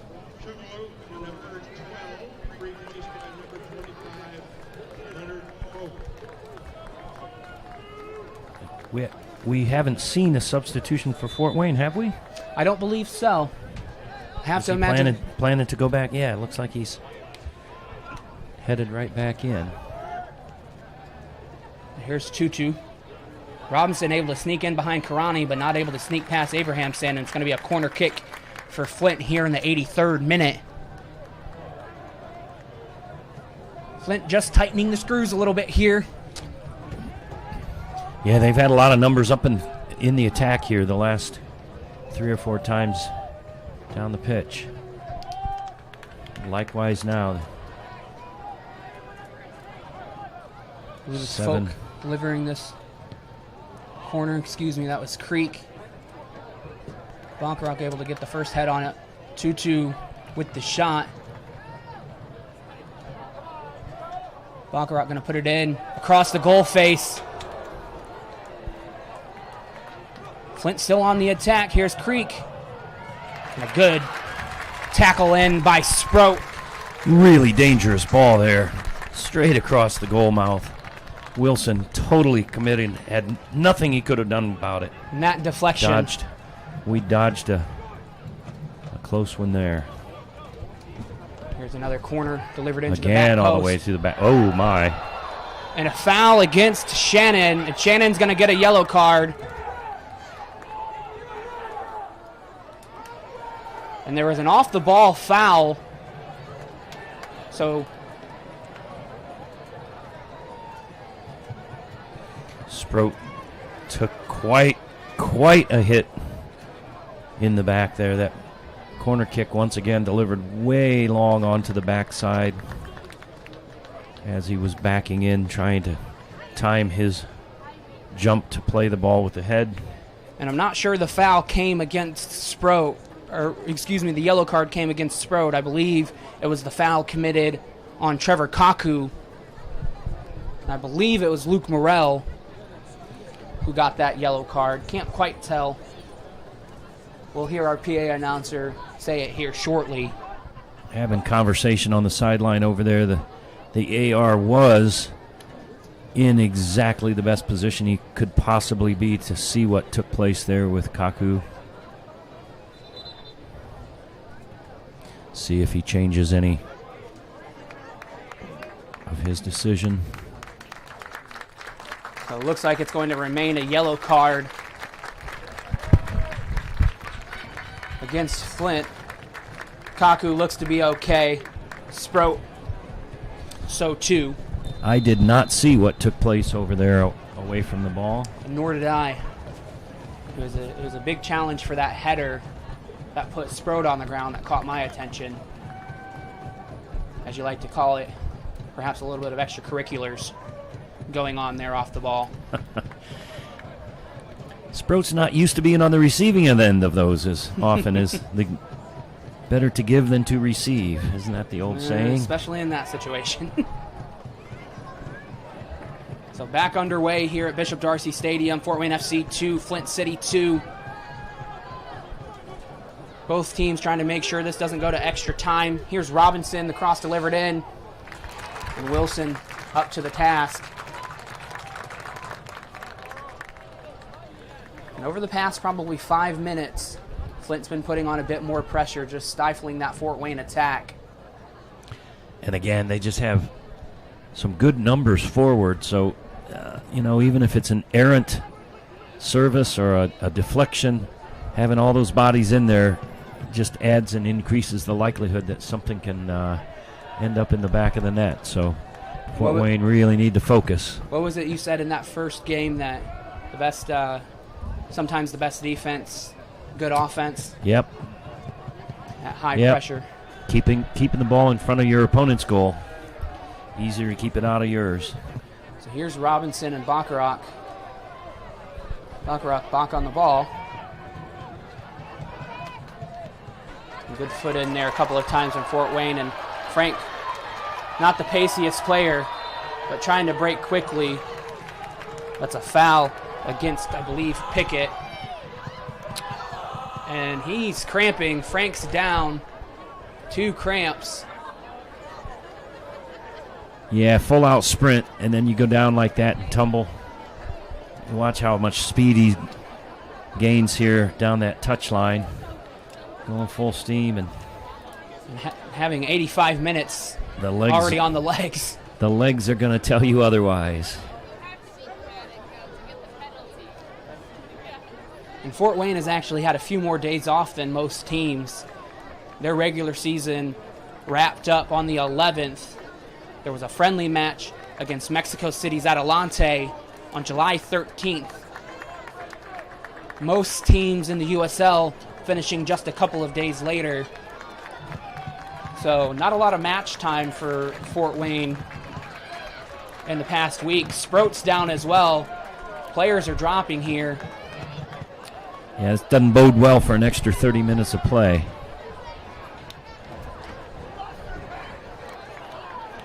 And I wonder... Fairly high levels of humidity where players expending a whole lot of their fluids. And I wonder if that's something that Coach Avery was trying to prepare for. Rodolfo Zulia has been motioned over by Coach Avery. So too has Geni Kanyane. So it looks like the reinforcements are coming here. Kanyane and Sproat, and really both Fort Wayne and Flint putting in a heck of a shift this evening.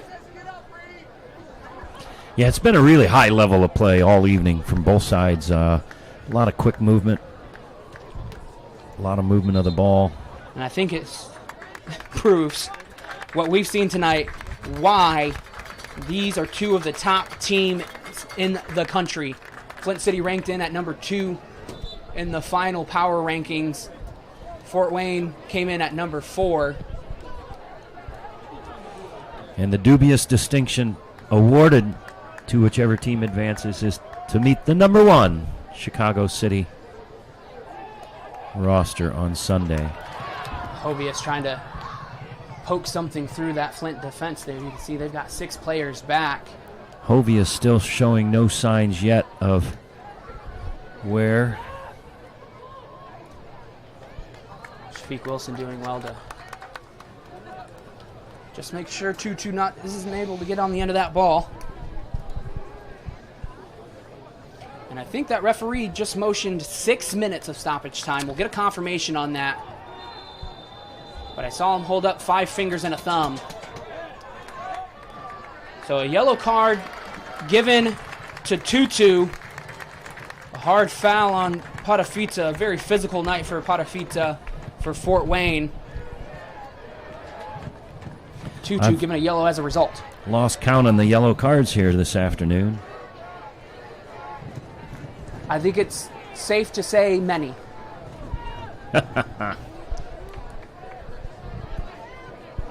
So here's De Almeida.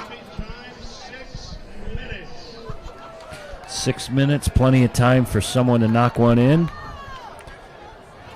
and let everyone get home just a bit sooner than 30 minutes of extra time would allow. Flint, not the closest city in the world either. You got about 3.5-hour drive up to Flint. Alexander Frank trying to push his team forward here on this set piece opportunity.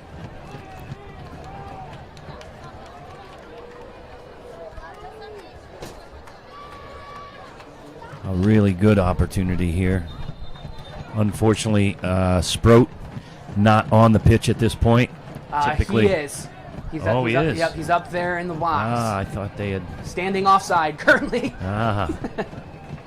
So they got waved back on pretty instantaneously. Okay. So Fort Wayne back up to 11 here.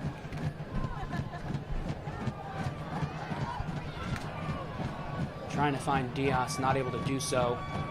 De Almeida's going to get on the end of it. Here's Sproat out to Frank.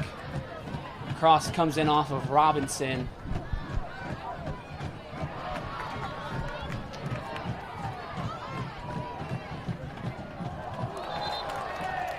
An incidental foul. Oh. Robinson just pushed Frank into his own teammate. So I'm not sure what Flint is getting up in arms about.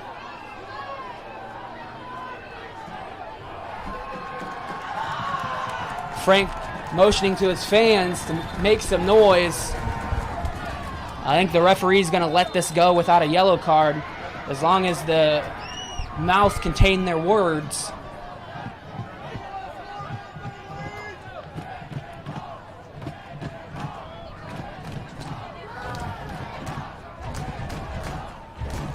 Referee just trying to stifle the tempers here.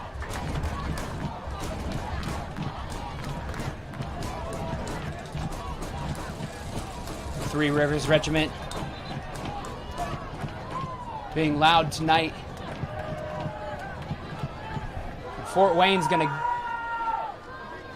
get the throw in here. Just got a feeling a yellow card's coming, Ken.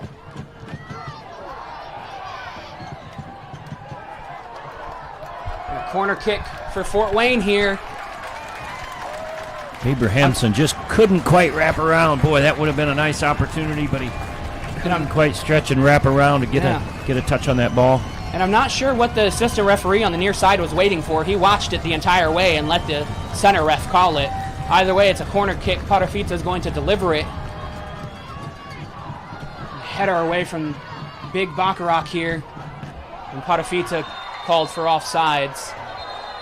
And launches the ball at his own teammates. Frustrated with himself, not really anybody else. He's given a yellow card for it. That's really unfortunate. Silly. Yep, I have another opportunity to attack, and you don't make the extra effort to get back on side, and then silly yellow card. So 2 substitutes here for Fort Wayne. Genny Kanyane, he'll be coming on for Sean Karani. And Rodolfo Sulia will be coming in for Reed Sproat.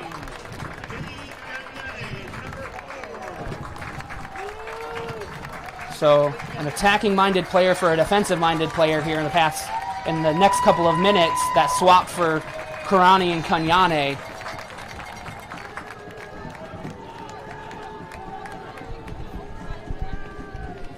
Flint pushing up high against that Fort Wayne defense.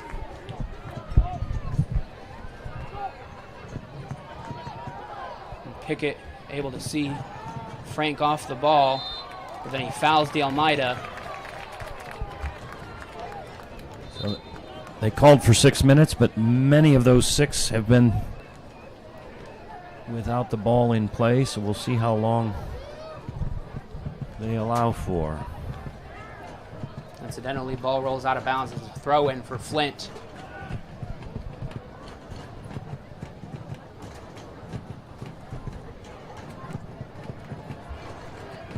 Potafita trying to feed in Kaku, who's able to do so, but he's pushed off the ball. Here's Sullivan, able to evade the Fort Wayne defense. Ball falls to Tutu. Kanyane trying to play Frank, not able to do so. This is Brennan Creek trying to weave his way through. Bacharach just going to head it back to Nashimbin, a name we haven't said over the past 5-10 minutes, it feels like.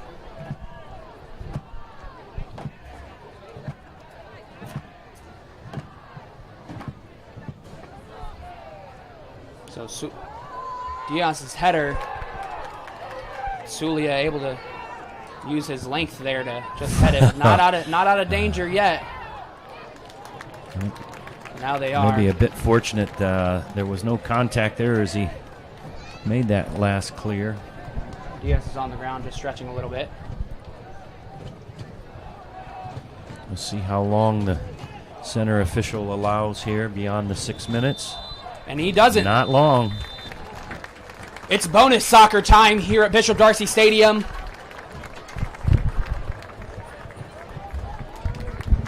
Unless I'm wrong, Ken, we will play 2 15-minute halves.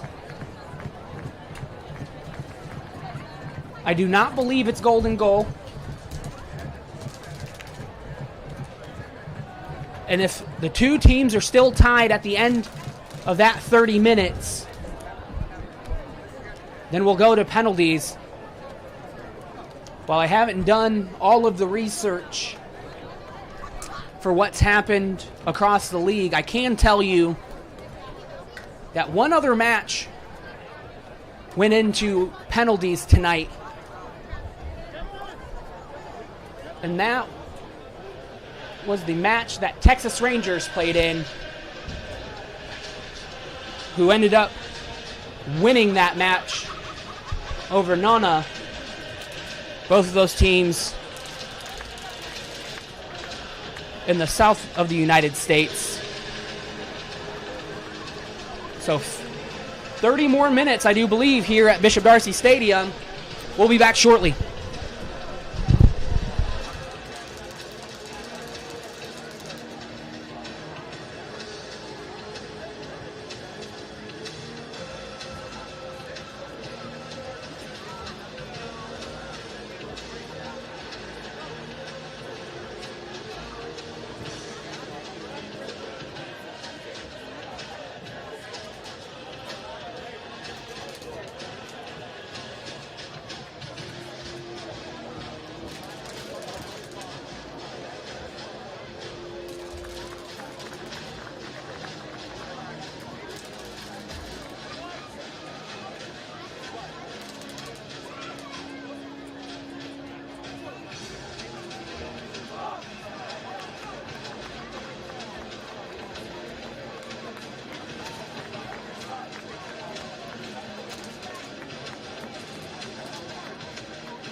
We're back here at Bishop Darcy Stadium for extra time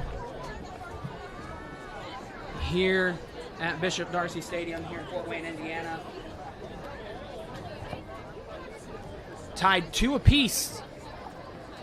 Flint went in to the half with the lead 2-1. But Fort Wayne able to claw one back thanks to Karani. So we will have 2 15-minute halves of extra time here. And if it's still tied, we'll go to penalties. So we're back underway here. We've got 30 more minutes here in Fort Wayne.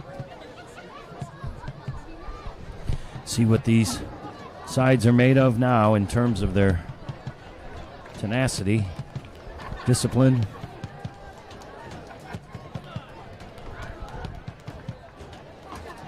Will yourselves through the pain, but sometimes the body doesn't respond. And in the last 5 minutes of that second half, Flint was really starting to I think they had things up. Had the better of the play for sure. Fort Wayne had some great opportunities in the middle section of that half.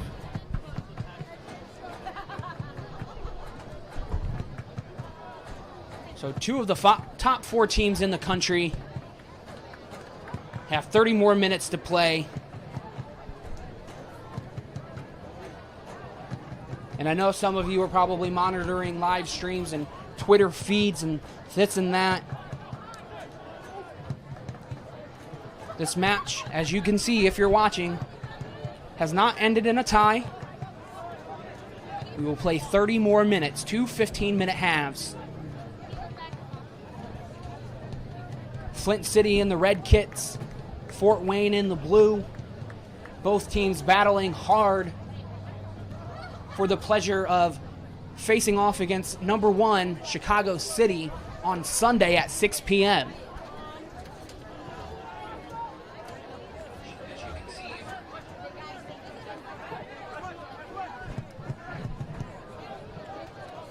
And a little bit selfishly, I was hoping Fort Wayne would wrap this one up early. I got to work in the morning, Ken, so I think a lot of coffee is going to be needed for me tomorrow morning. I don't know. I'm going to have a sneaky suspicion you're still going to feel a little better than most of these guys first thing in the morning. I don't know. These are mostly young men in their prime. I think. Good point. They'll probably Good point. recover a little bit quicker than I will. And granted, I need to be up in 4 hours, so I got an early wake-up call. We'll see how long it takes for the adrenaline to wind down from this exciting matchup. Just declare it to be a sunny day all day long tomorrow and be done. And a bad pass Oh by my goodness. Kanyane. Oh my He's goodness. able to rectify the mistake. That's what I talked about a little bit earlier. You cannot play those errant passes. Yeah, the legs are going to start betraying players now, because as much as you want, you don't necessarily, your legs are not doing what you want them to every time. So Patafita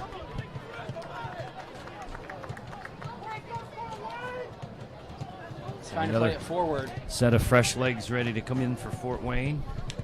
The youngest player to ever wear the Fort Wayne FC jersey, Namik Mehik, will be making his appearance here. He got a goal against King's Hammer on the last day of the regular season for Fort Wayne. The Fort Wayne going to try to make something happen first. Here's Frank to Kaku. But Tutu is able to see that danger out. Here comes Abrahamson to Hovius. Hovius slowed down here. Here's Mihov. Trying to slip Kaku in, but Morel is aware of the danger.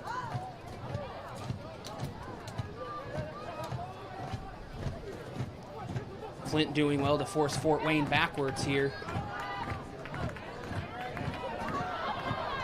Diaz just caught between two minds. Another dangerous mistouch.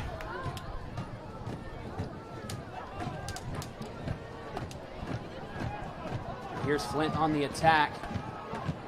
Alt doing well to receive that ball. Not able to make anything of it. I got a feeling this is going to be a grueling 30 minutes for both teams.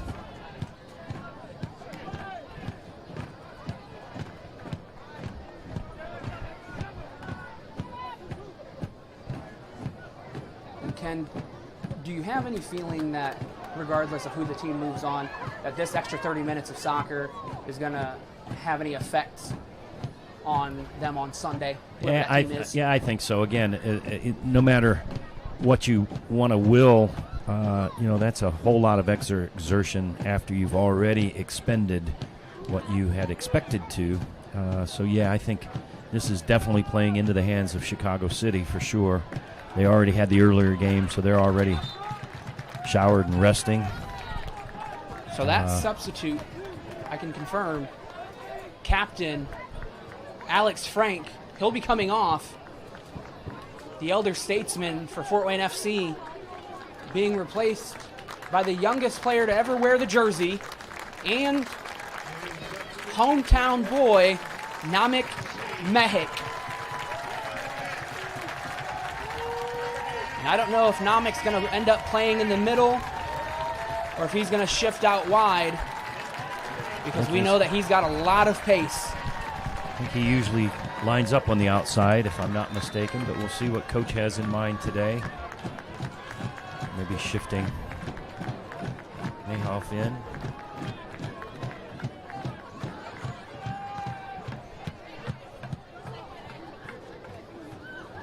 Creek not able to get on the end of that header. Tutu able to deflect the clearance. Sullivan with the cross. Able Abrahamson with the clearance. Fort Wayne still under threat here, but Kaku able to at least clear his lines and not able to control that ball. Here's Kanyane, Dielmaida. Hovius with Bacharach on his back and getting a little bit handsy there, Bacharach does, but referee says that's enough. Calls for a foul. You can see Hovius just thrown off a little bit there.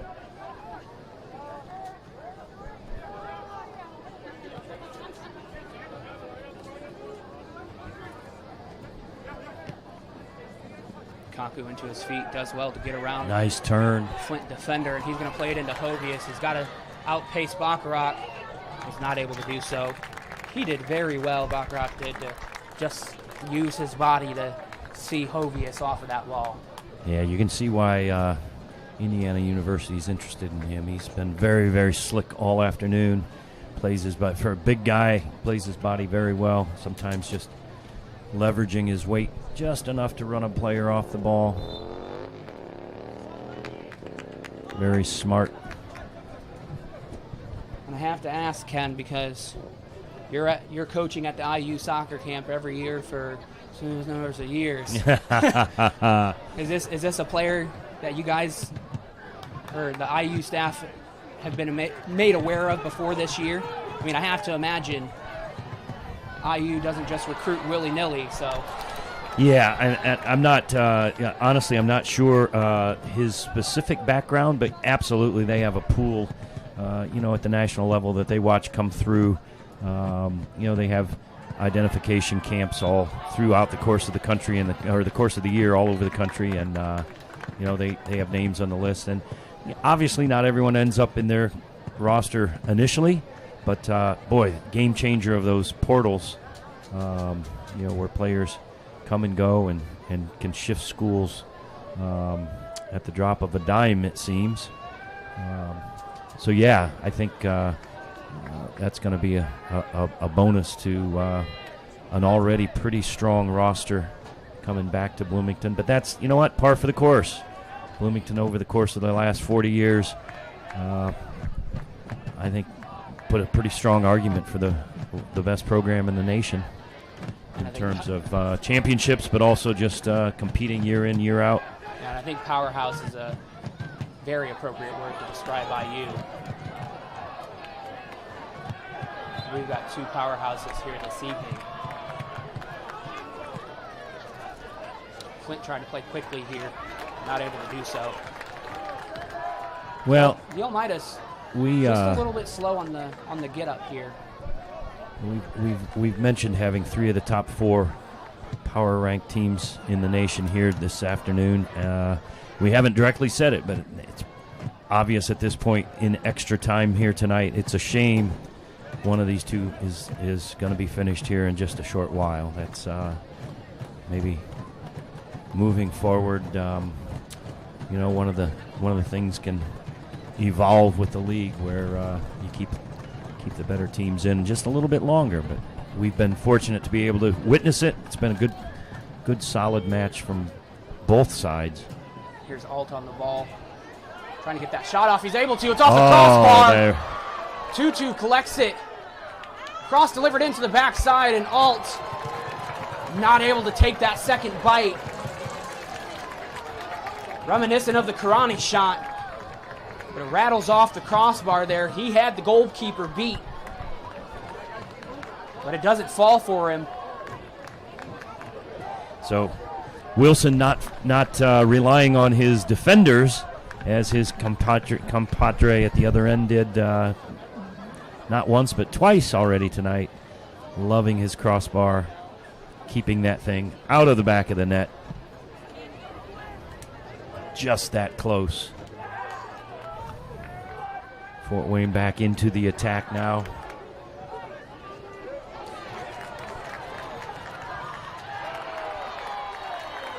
Oh, nothing, says the referee.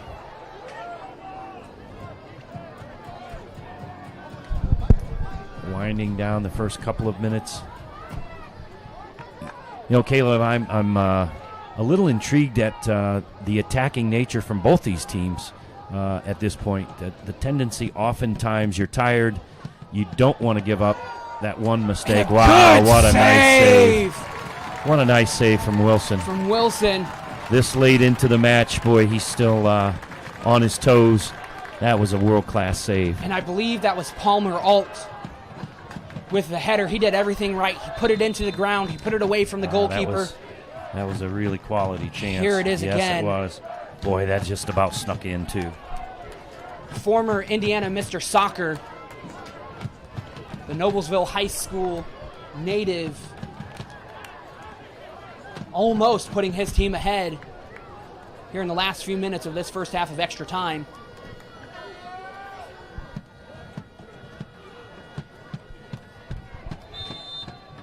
This is Tutu who's going to deliver the cross.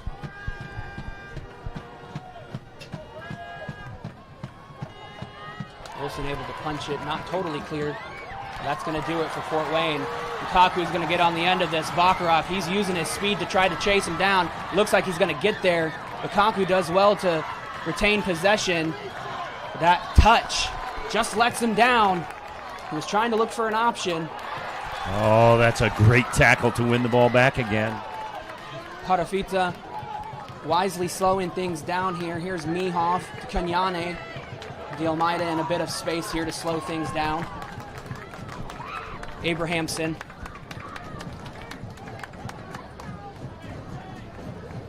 On Mehik. Watching Kaku make that 50-yard sprint, waiting for his legs just to give out from under him. Fortunately, he was And one of not the yet. substitutes. He's still going strong. Flint, 9 men behind the ball here. Trying to not let anything through. They haven't yet.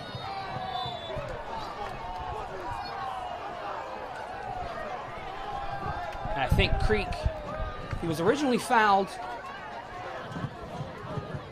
but now I think he's cramping. So there wasn't a lot in that foul from Kanyane, but for Brennan Creek, and I think this is probably one of the first times for Flint tonight that the legs are starting to go for Yeah, a player. I was just going to say that. That's, to my memory, the first of the Flint players, which is something of a statement in and of itself. I believe both teams have made 3 substitutes. Excuse me, Fort Wayne has made 4 substitutes. And as far as I've seen, Flint has only made 3. So still 2 substitutes for Flint to be utilized if the coach wishes. There's Alt, Sullivan.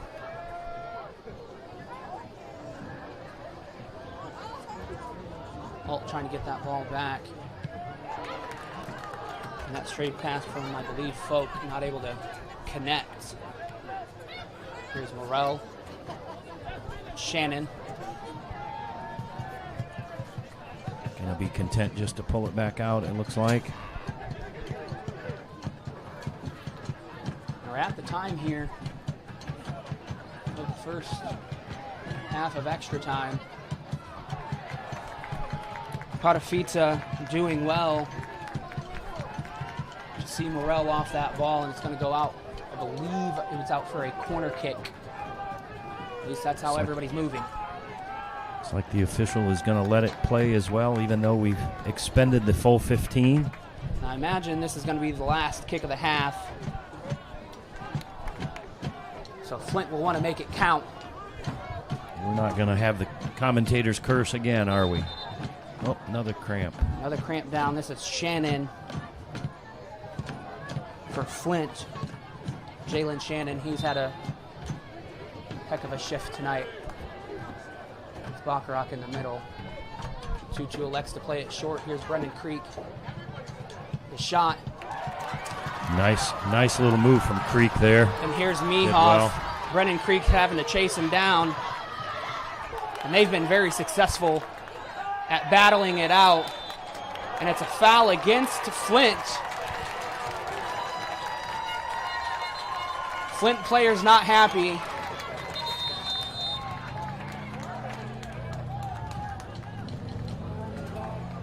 And Mihoff, more than anything, I think Just a little bit gassed here. Yeah, I can't believe he just made that run.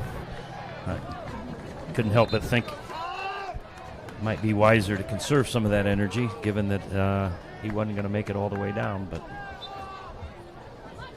well, we just hope this doesn't degenerate into something that we don't want to witness in terms of tempers flaring and people getting out of control here. So hopefully everybody can. So Abrahamson's going to deliver it into the backside, trying to find Diaz, bouncing off a couple of Flint heads. Not out of There's play bicycle yet. kick from Kaku.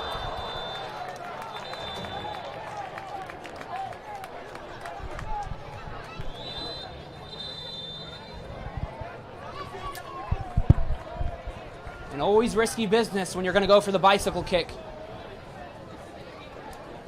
And Luke Morrell comes up on the end of it. Kaku certainly has the right to go for that, but just catches Morrell there, and haven't seen the ref call anything but a foul. And actually, I think he blew for the half there. So 15 more minutes to play. We're still all square here at Bishop Darcy Stadium. Flint probably the lion's share of the possession in that first 15 minutes, but Fort Wayne trying to use what little gas they've got left to spring into action, and they've been able to do so a couple of times. Flint able to rock the crossbar there in that first 15, inches away from being able to advance. Now I've got a moment to sit down. I've been on my feet for since about 2 p.m. today.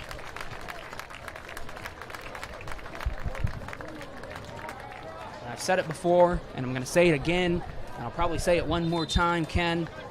Both of these teams showing why they are two of the top teams in the USL this season.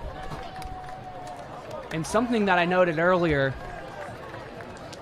that we were talking about IU, think about the quality of soccer in the Midwest at the collegiate level. You've got IU, you've got Notre Dame, Akron, typically pretty good as well. Absolutely. And then you look at the USL teams, Chicago City, Flint, Fort Wayne, Des Moines up there as well.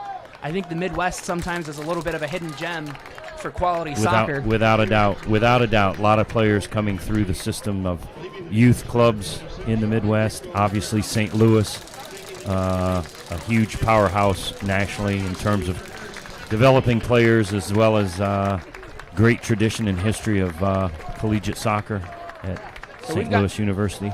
We've got two substitutes here for Fort Wayne. Alexander Mehoff, he's coming off. Aaron Kita, number 15, will be in his place.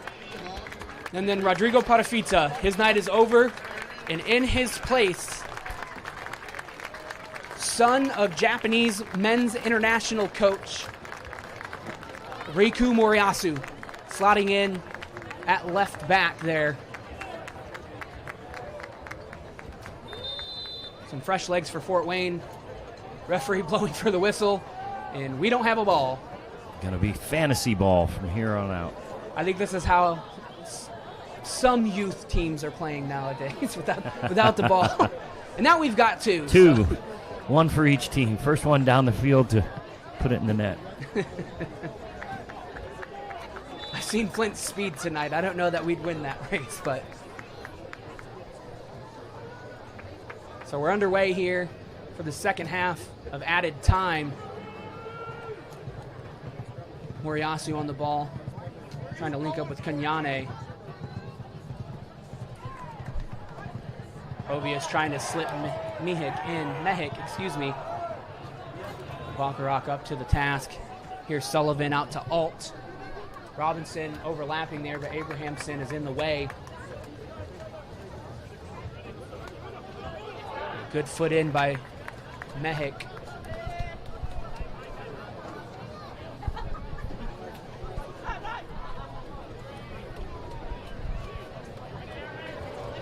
Here's Palmer Alt. Back to Sullivan. Here's Robinson. He's got Abrahamson in front of him.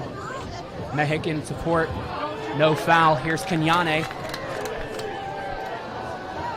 Out to Kaku. Lets that ball roll a bit there. He's not able to connect with Moriyasu. Kanyane is going to chase this down. Just putting Shannon under a bit of pressure there.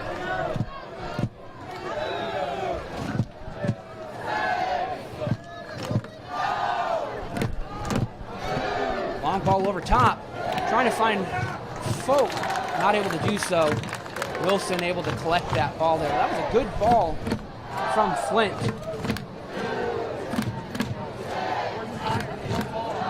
Shafiq Wilson's going to have to play this ball long. Tallest and shortest player on the pitch battling for that ball. He goes out for a throw in Fort Wayne. Got a Fort Wayne player down, Dale Maida.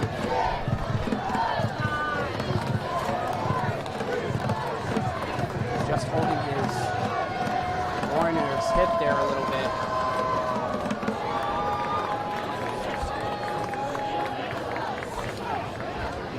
Just motioning for his hip.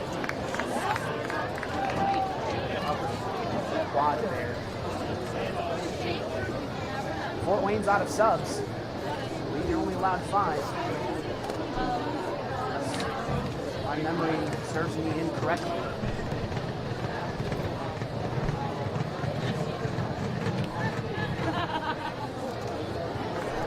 Yeah, all the substitutes outside of Ari Briscoe have been used for Wayne.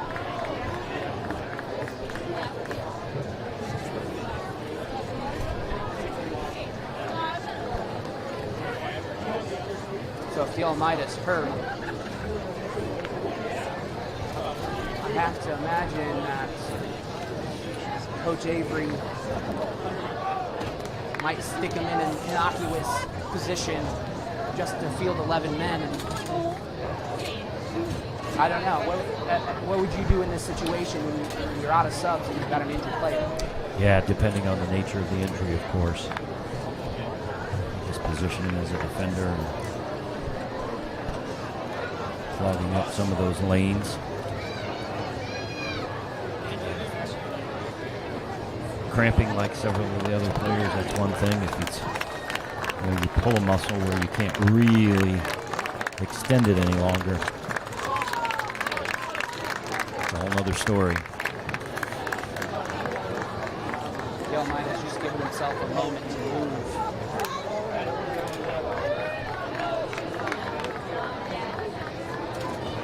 Walking gingerly, trying to provide some analysis up here, but he looks like he's walking without favoring one leg or the other.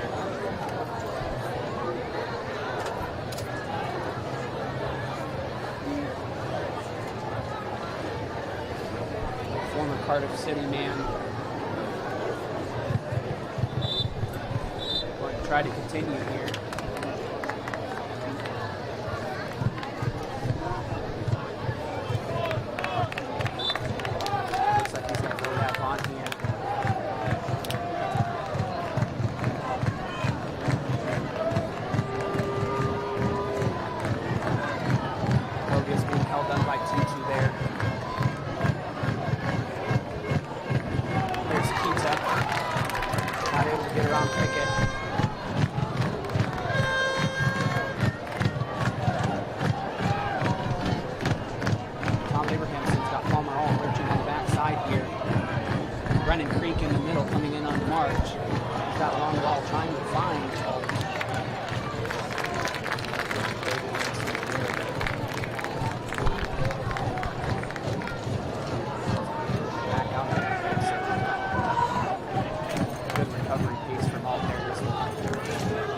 Shut things down a little bit. Ball over top, trying to find Mehek. That ball last came off the boundary line. Kind of an interesting matchup there. Tallest and shortest player on the field, probably. These two. Mehek should have some fresh legs. He's only been on a relatively short period of time, and he's several years younger than the rest. Here's Flint on the attack. Cross trying to be delivered in. Kaku, last to touch it, is going to go out for a corner kick. Be great to see the young guy come up big. We're about 6 minutes in. to this second half of added time. But 2 or 3 of those minutes spent tending to players. I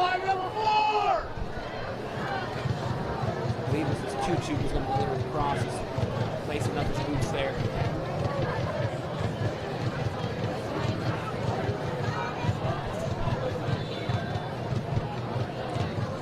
Got all the big men in there for Flint. Good ball delivered in. Header.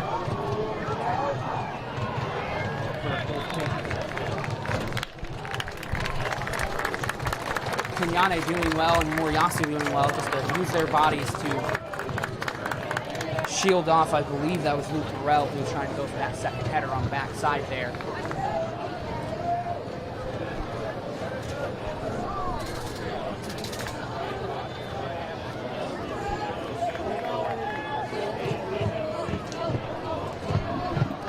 Trying to swing Kaku over top. Kita's going to get the second ball. Here's Hovius. Kenyane. Not able to, a little bit of space, but being tracked down by Alt. That cross, not able to get past Baccarat, who shuts it down.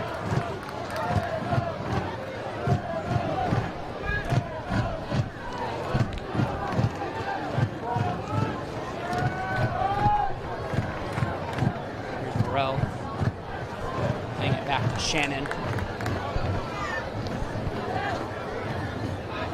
Robinson able to get through the middle there. Pass just ahead of Alt. Not enough legs to get. And that ball comes off of a Fort Wayne player, incidentally. Pretty quick step over. A little bit of support. Plays it back to Pickett.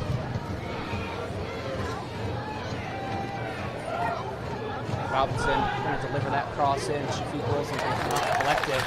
Well done. See, he was trying to move quickly.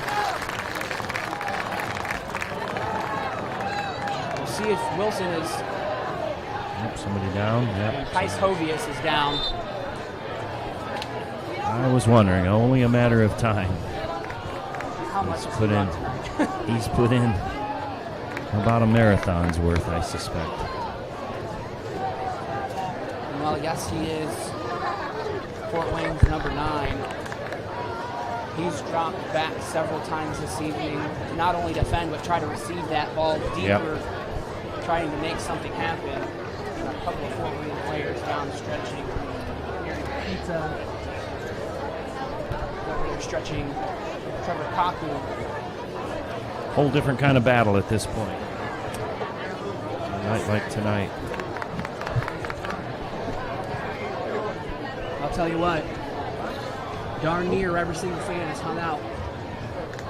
We've got a crowd of probably well over 2,000 people here.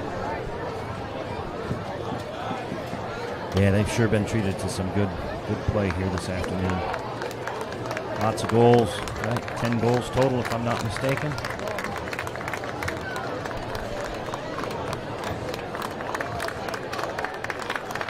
Both players back up.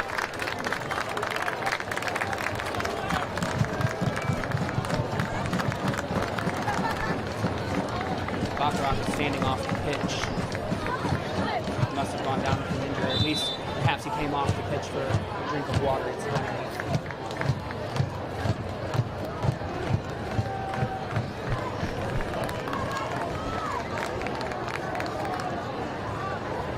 Moriyasu on the ball, trying to slip Kaku in, not able to do so. Morrell goes well to slip that pass out. Here he is again.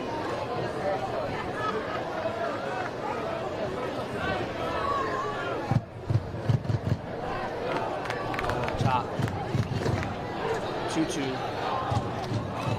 wins the header off of Moriyasu, but Shafiq Wilson able to collect it. Zulia trying to play Mehik long. Robinson intercepts that. The flick falls to Kita. Here's Moriyasu, doesn't have a whole lot of help here. Choo Choo doing well to shut that side down a little bit. And a foul against Morrell. Kaku trying to go around him. Now he's down again.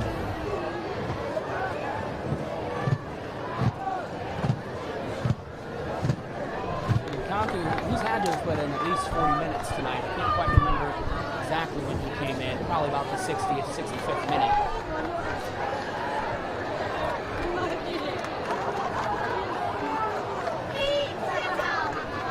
Fort Wayne's really struggling with things. I don't know if you see this on the touchline, Ken. They're putting a player kit on Ari Briscoe, the backup goalkeeper. Indeed. I don't know if they had that kit ready ahead of time. I'm not even sure who typically number 13 is on our roster. There is no number 13. A blood jersey, perhaps. See, I just got the ball. I got the ball and gotta go.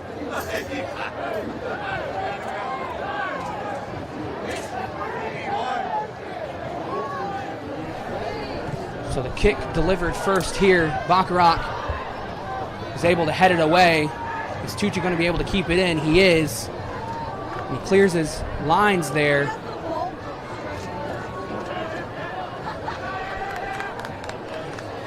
Here's Sulia out to Mehik.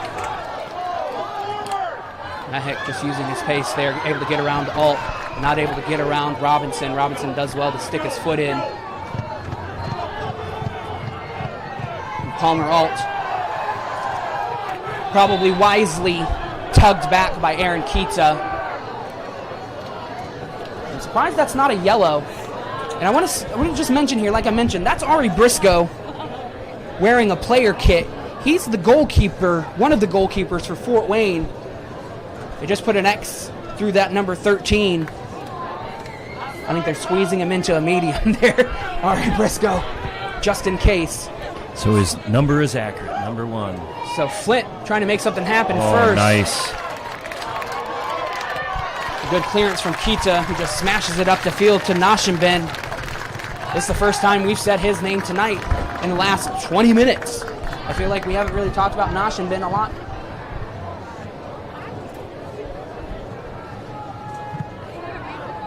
Yes, his clearance only falls to Pickett.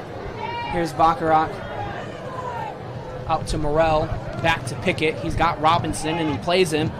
Palmer Alt here out on the left. He's going to receive that ball. He's got Abramson in front of him. A couple of rollovers, a couple of stepovers. He gets behind Abramson.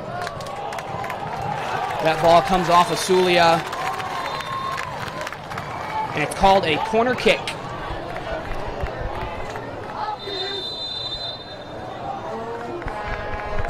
So a corner kick for Flint. Shafiq Wilson not happy about it, and he's given a yellow card.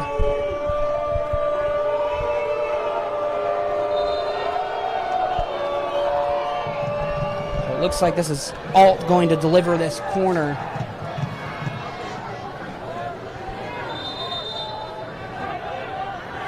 Creek ready to receive it short here on the near side. And that's what they elect to do. Back to Alt. That ball delivered in. The header! And it's a goal for Flint here in the last minutes of the match.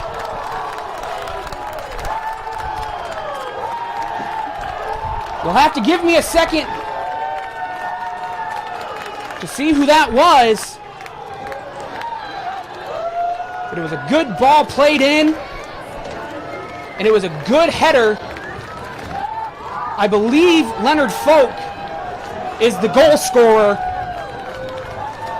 putting Flint ahead in a few of the last minutes. And there's still 4 minutes to play here at Bishop Darcy Stadium. And a good corner and a good goal by Flint.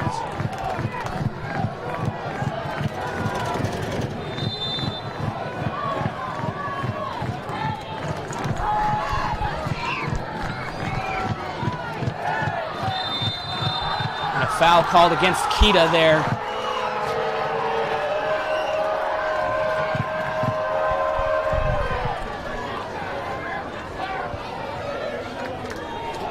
Flint going to take their time here.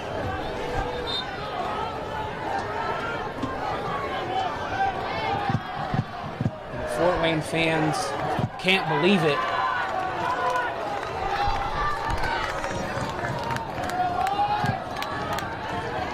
Such a hard-fought match. Come down to the final minutes of extra time, only for your opponent to pull ahead. Fort Wayne still got a few minutes here, but they're going to need to commit numbers forward now. Brennan Creek going to get on the end of this. Tiago Diaz, he's come up limping a little bit. Foul. No foul, ball out of bounds.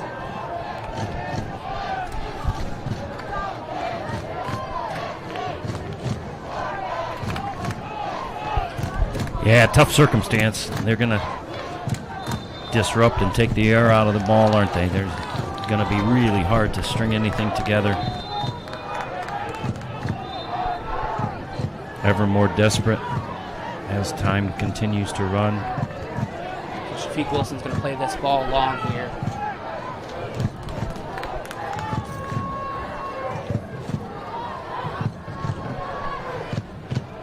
Kaku not able to get on the end of it here.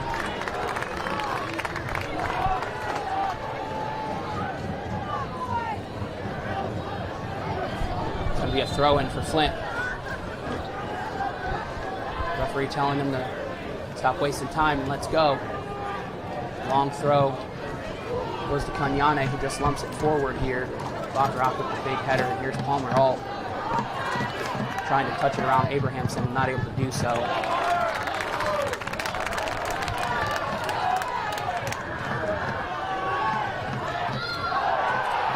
A good clearance there from Shannon. Fans not happy. And Shannon's down now.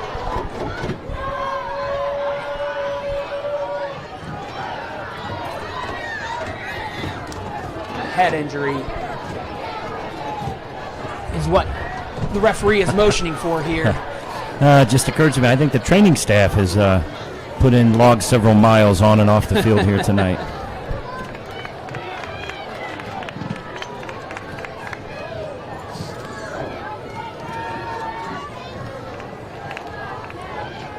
So Fort Wayne probably only, well, I'd estimate 2 minutes left to play, if that.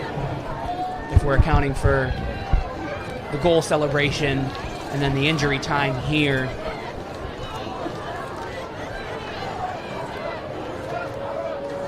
Yeah, probably one, maybe two more chances. And Shannon, he's up, but because of the head injury, he's going to have to come off, at least temporarily.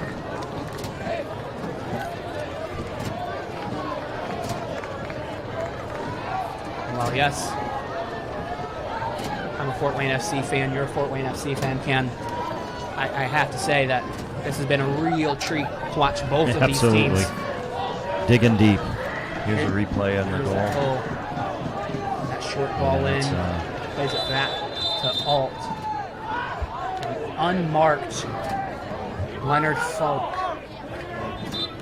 Puts it in the back of the net and makes it count.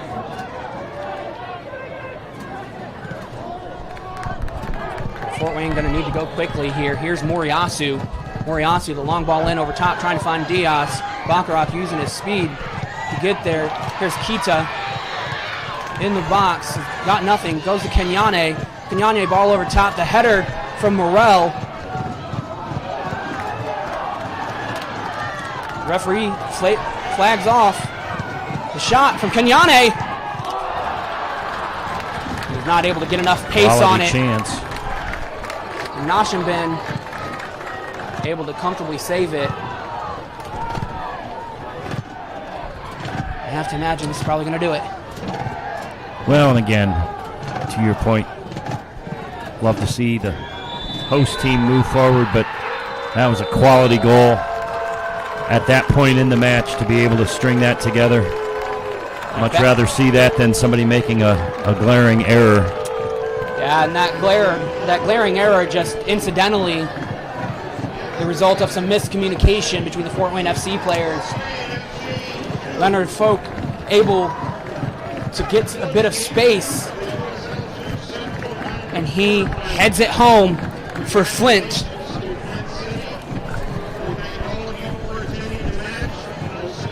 And I caution anybody out there who's listening to find a better USL 2 matchup tonight. Coach Avery clearly not happy, not necessarily with his counterpart there,